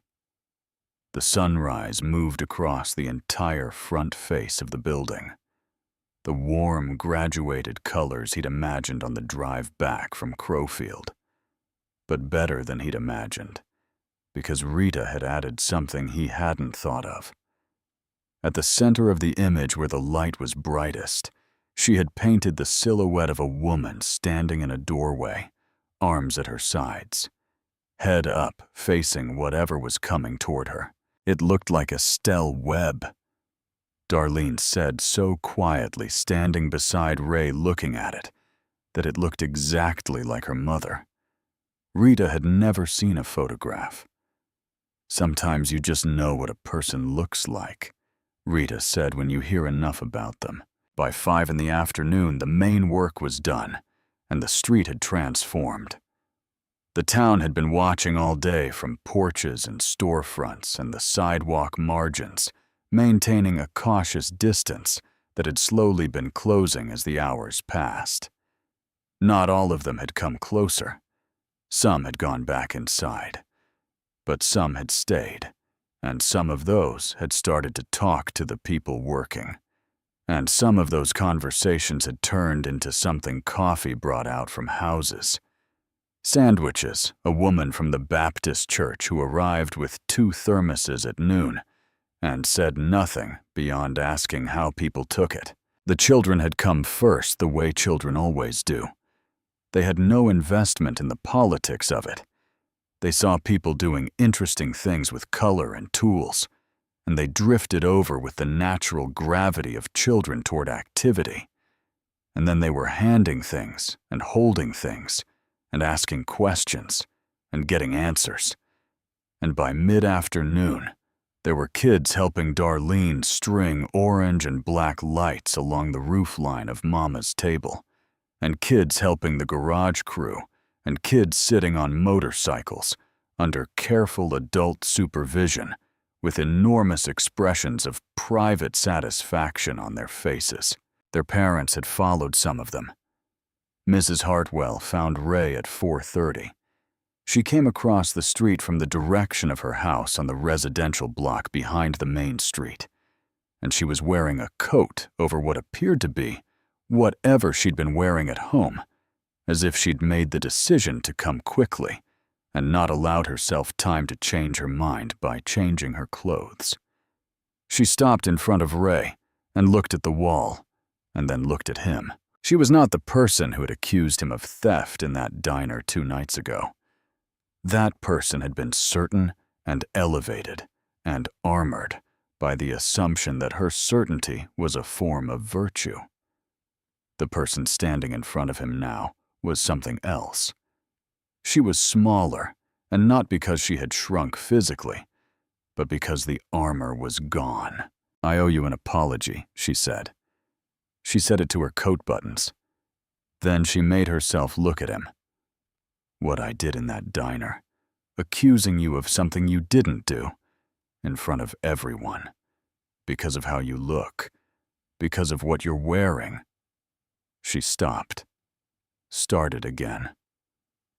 "I had already decided what you were before you sat down. I decided, and then I made the facts fit the decision I'd already made.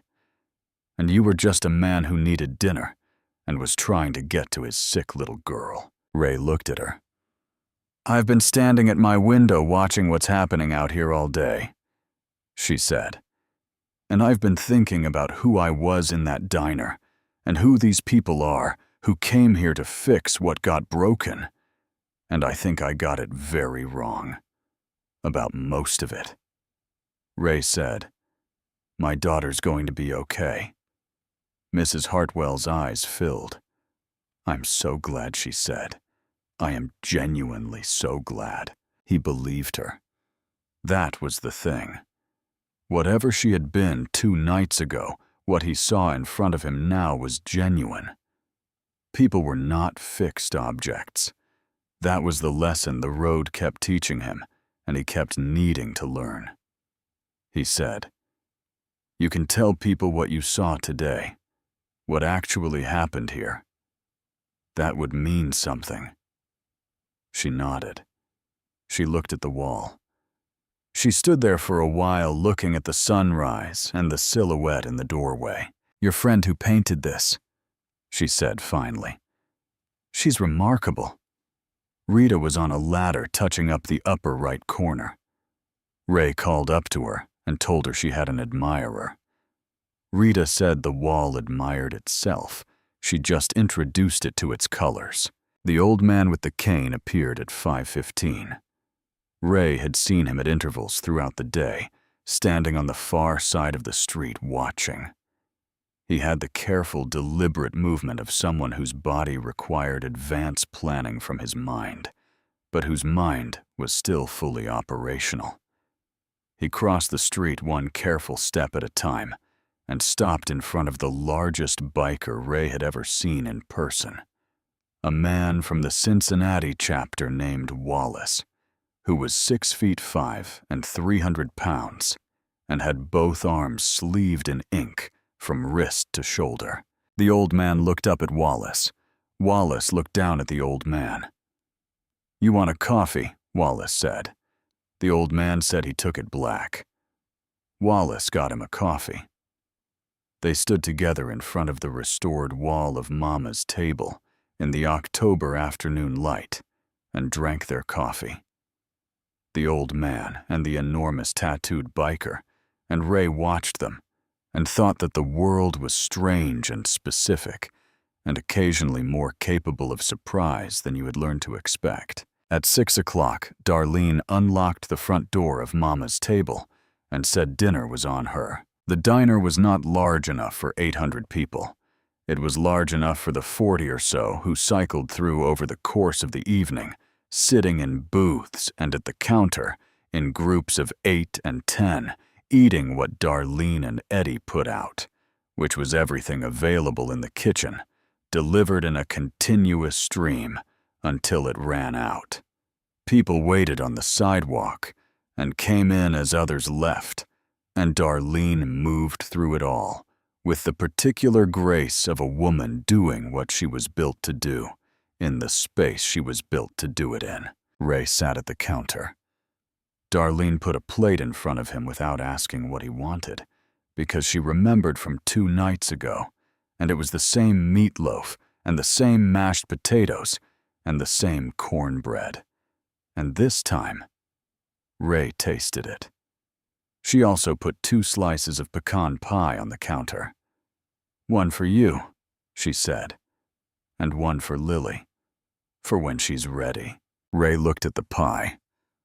He thought about the 2 slices she'd tucked into that bag 2 nights ago that had ridden 90 miles in his saddlebag while he was riding for his daughter's life.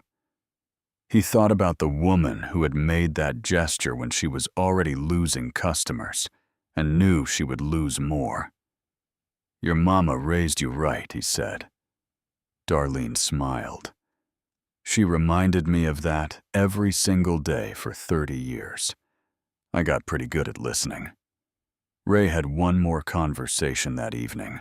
He had been watching Frank Greer's auto shop all day from the corner of his eye. The truck had been in the lot in the morning. By noon, it was gone. It had not returned.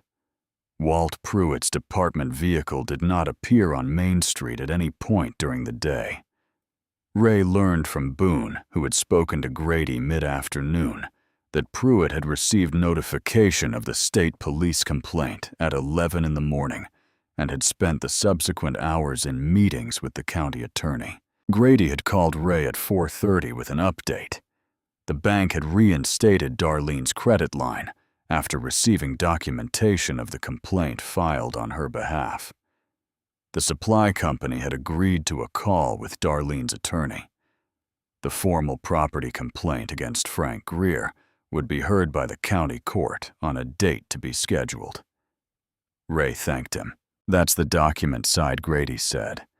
"The rest of it is harder to put in a file. But I'll tell you this. Towns remember things. This town is going to remember today. That's not nothing. It's not nothing." Ray agreed. At 7 in the evening, as the light was going, and the October cold was coming back into the air, with intent, the engines began to start. Not all at once. One, and then another, and then many. The familiar sound building from individual back to collective. The sound Ray had known for 20 years. The sound that meant something was over and something else was beginning. He said his goodbyes. Boone, last of all, a grip that communicated things they had said to each other enough times that the words weren't necessary. "Get home to your girl," Boone said. Ray got on his bike. He was the last to leave. He sat on the motorcycle in the middle of Main Street and looked at Crowfield, Indiana one full time. He looked at the wall of Mama's table with the sunrise on it and the silhouette of a woman in a doorway who looked like Estelle Webb. He looked at Foster's garage at the end of the block with its new window and its clean sign. He looked at the Halloween lights strung along the roof lines and the jack-o'-lanterns lined up on the steps and the orange streamers moving slightly in the evening wind. He looked at the few residents still on the sidewalk who raised their hands as the last motorcycle prepared to leave. He raised his hand back. Then he twisted the throttle and rode. Lily came home 10 days later. The recovery had not been easy in the way that real recoveries are not easy. Which is to say, it was made of small incremental improvements that on any individual day didn't feel like much, but across 10 days added up to something real and measurable. The color came back to her face.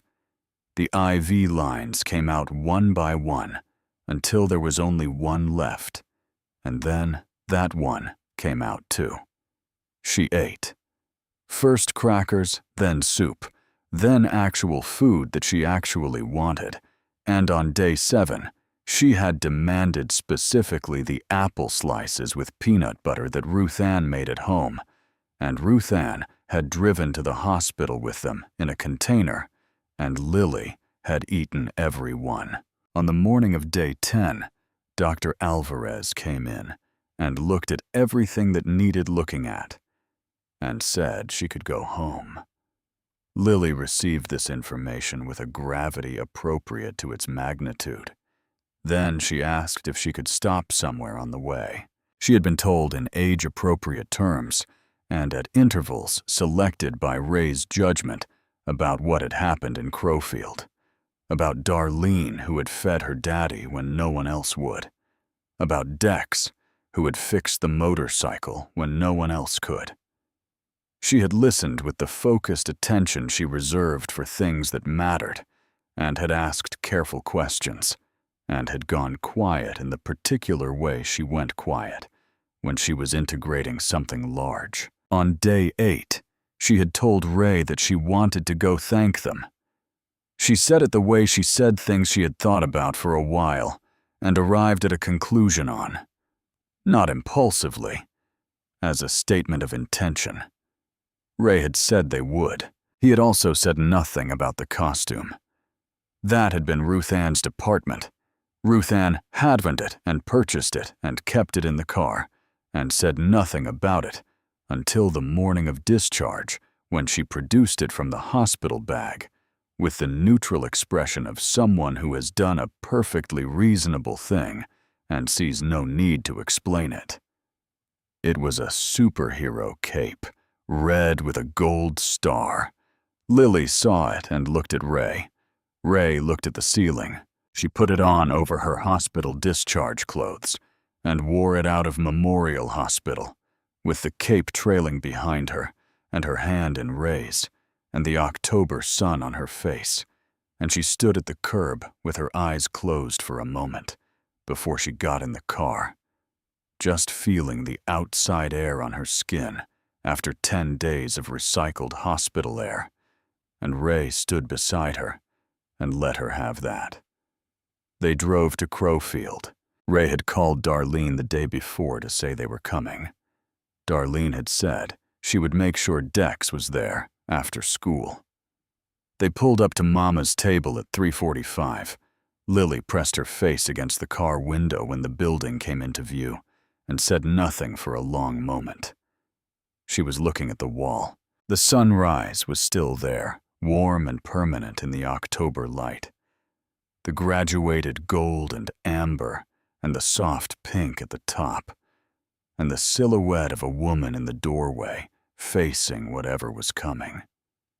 "It's beautiful," Lily said. "A woman painted it," Ray said. How did she know what colors Ray thought about it? She knew what the place deserved, he said. Darlene was at the door. She came out when she saw the car and stood on the step, and when Lily climbed out of the back seat wearing her red cape, Darlene put her hand over her heart and stood there for a moment. Lily walked up to her with the direct purposefulness of a 7-year-old who has decided something. "Thank you for helping my daddy," she said. Darlene crouched down to her level. She looked at Lily's face, the face Ray had been afraid he would not get to see. Grow up the face that had Lily's mother in it around the eyes and had Ray's determination in the set of the jaw. "Your daddy helped himself," Darlene said gently. "I just made sure he didn't do it hungry." Lily considered this. "He always does better when he's not hungry," she agreed. "He gets quiet." Darlene laughed. It was a real laugh, the kind that comes from somewhere unguarded. She straightened up and looked at Ray with the warmth of someone who has seen the full shape of something and finds it good. She brought them inside. Ruth Ann came in behind them and settled at the counter with the ease of a woman making herself at home, which was her particular gift in any space she entered. The diner had customers in it not full, but present, and the presence of them meant something after what Darlene had described 2 nights ago when she'd told Ray about 3 customers in a day. The pecan pie came out. 2 slices, 1 for Ray, 1 for Lily. Lily tasted it, and her eyes went wide in the manner of a child encountering something genuinely beyond expectation. "This is the best thing," she said. "My mama's recipe," Darlene said. Lily looked at the photographs on the walls. The decades of them, the same building in different light, different clothes, different faces, holding the same warmth underneath. "Is your mama in one of these?" Lily asked. "Lily?" Darlene pointed. The photograph was from the 70s, a younger version of the building, and a woman standing in the doorway with her arms folded and her chin up, and the particular expression of someone who knows what they built and is not sorry for it.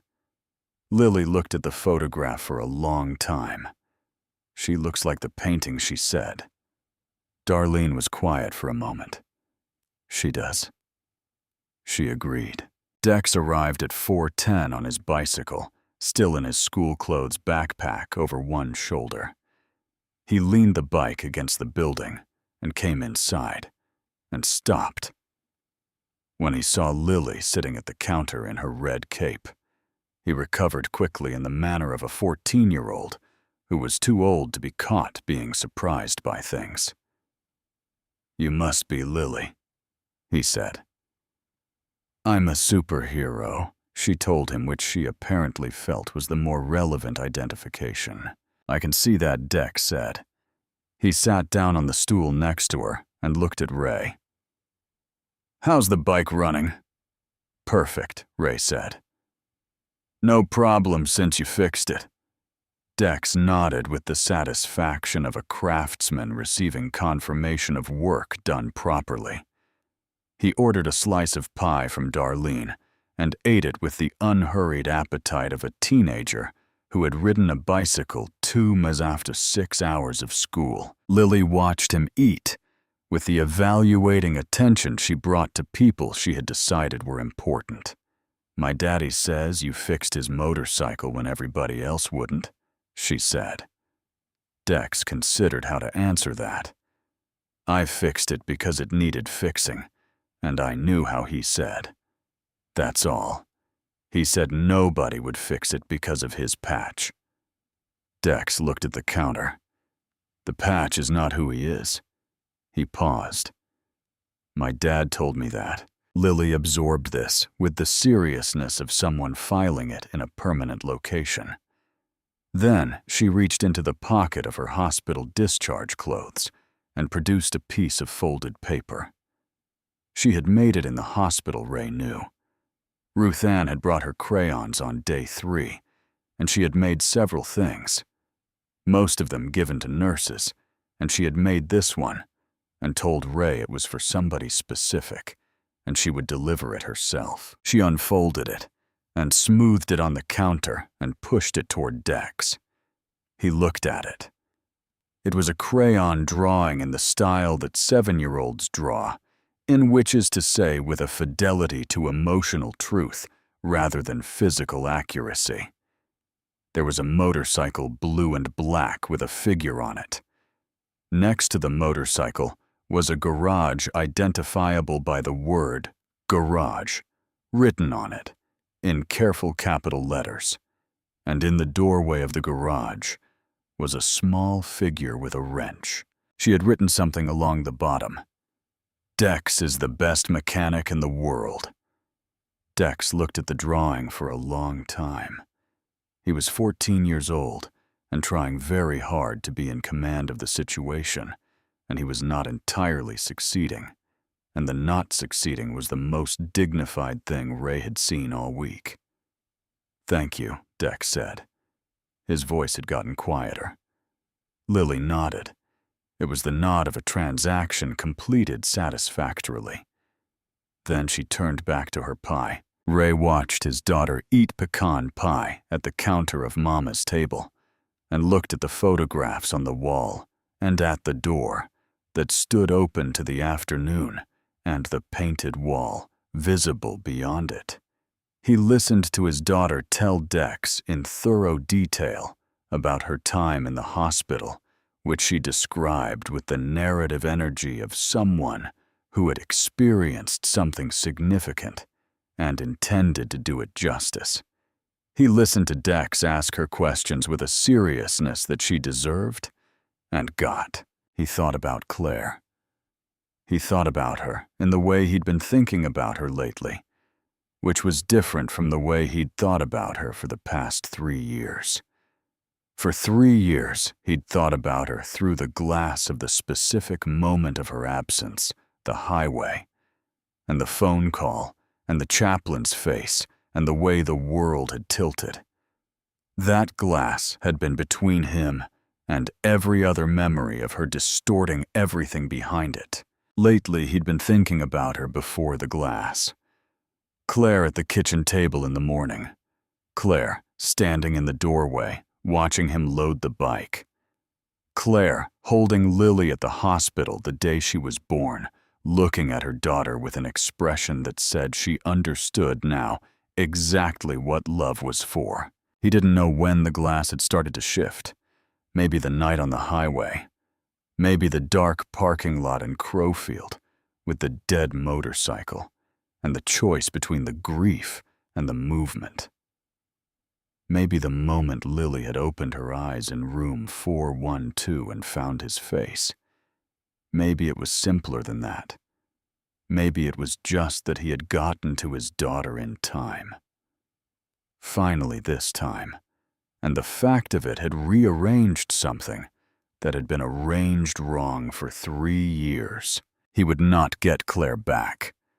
That was permanent. That was a fact with no negotiation available.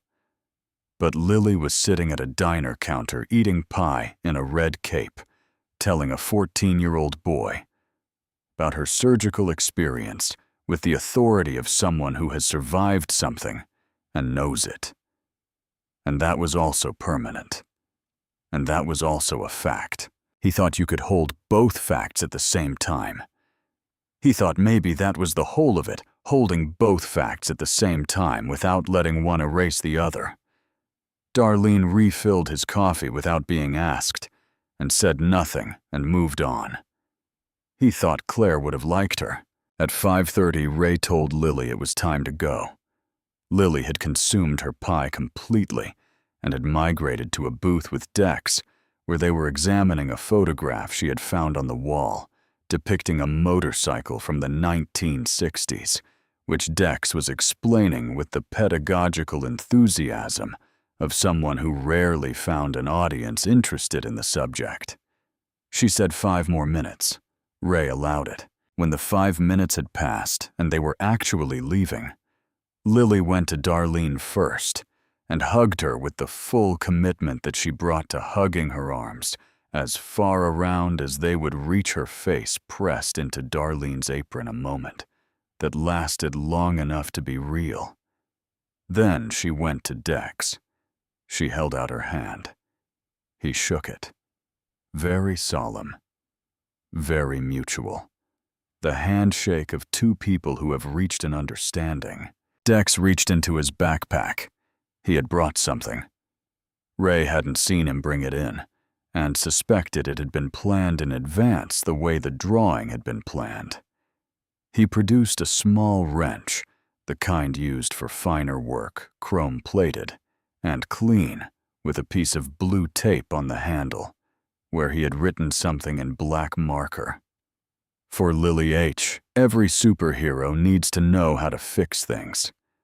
Lily looked at the wrench, then at Dex. "Thank you," she said, with the same completeness she brought to the hug. She put the wrench in her cape pocket. They walked out into the October evening. The sun was low, and the light from it was the specific amber of late afternoon, in the middle of the country, wet and warm, and going fast. The painted wall caught it directly and held it the sunrise image lit by actual setting light, and Ray stood on the sidewalk and looked at it one more time. He helped Lily into the car. Ruth Ann settled into the passenger seat. Ray stood outside the driver's door for a moment. Darlene was in the doorway. He raised his hand. She raised hers. He got in the car. They drove out of Crowfield going east. The town fell away behind them in the mirror. The main street, and the lit windows and the painted wall of Mama's table, visible from the highway, until the road curved. And then it wasn't. Ray watched it go. Lily had the wrench in her lap. She was looking at it in the fading light. "Daddy," she said. "Yeah, baby. Were you scared? When my bike got broken, and you didn't know how to get to me?" Ray thought about the parking lot in the dark, about 3 mechanics and the fence outside Morgan's Repair, and the singular heaviness of sitting on that ground at midnight, 90 miles from his daughter. "Yeah," he said. "I was scared. But you kept going. I kept going." She turned the wrench over in her hands. "That's what superheroes do," she said. "They get scared, and they keep going anyway." Ray drove east into the October evening and said nothing, because there was nothing to add to that. The stars were coming out by the time they reached the highway. Cold and clear and very far away, the same stars that had been overhead when he'd stood in Marcus Webb's driveway and heard Ruth Ann's voice crack on the other end of a phone line. The same stars that had been there on the highway outside Crowfield when he'd been riding his daughter's photograph toward a hospital 90 miles away. The same stars that had been above Foster's garage when a 14-year-old kid in 2 large coveralls had looked at a man with a Hell's Angels patch and decided to see a person instead. They were just stars. They didn't know in any of this. But Ray drove under them with his daughter asleep in the back seat, and her hand curled around a small chrome wrench, and the cape spread over her like a blanket. And he felt something that had been shaped wrong inside him for 3 years settle into something closer to its correct position. Not healed, not resolved, just settled. The way a bone that has been set properly still takes time to knit, but at least is no longer set wrong. He had been on the road when Claire needed him, and he would carry that. He would carry it the rest of his life, not because he deserved punishment, but because it was true. And true things have weight. And carrying the weight of true things is part of what it means to be a person who is trying to live honestly. But he had been there when Lily needed him. He had pushed a dead motorcycle 2 miles and found the one door in a town that was open, and he had gotten to room 412 before the conversation with Dr. Alvarez would have been different. That was also true. And true things have weight in both directions. He drove home through the Indiana dark past the small towns, with their brief interruptions of light, past the grain elevators and the church steeples, past all the ordinary evidence of people building their lives in the specific places they had chosen or arrived at or been given. Ruth Ann dozed beside him. Lily slept in the back with her cape and her wrench. Ray drove. He thought about tomorrow, about the hospital follow-up at 9, and Lily's return to school the week after, and the ordinary machinery of a life that was going to continue, imperfect and irreplaceable, and full of road between him and the things that mattered, and the ongoing work of being the man who got there anyway. He thought about Dex Foster, who would open Foster's garage on Saturday morning and find the tools organized the way his father had taught him to organize them, and the new window clean, in the October light, and who would go on learning what he was already learning, which was the same thing his father had known and had apparently passed down in the way that things worth knowing get passed down. Somebody always has to be first. He thought about Darlene Webb, who would open Mama's table tomorrow morning the way she had opened it the morning after everything, because that was what you did with the thing that had been left to you. He thought about 800 people who had ridden through a night and a morning to fix what had been broken in a town that had tried to slow one man down on his way to his daughter and had not succeeded. He thought it had been a good week for the idea that kindness was worth something, that it cost something and returned something and was worth the cost. The road went on ahead of him, white line and dark shoulder, and the stars overhead, doing what stars did, indifferent and permanent, and very far away. He drove toward home. Lily slept. The cape covered her like a flag.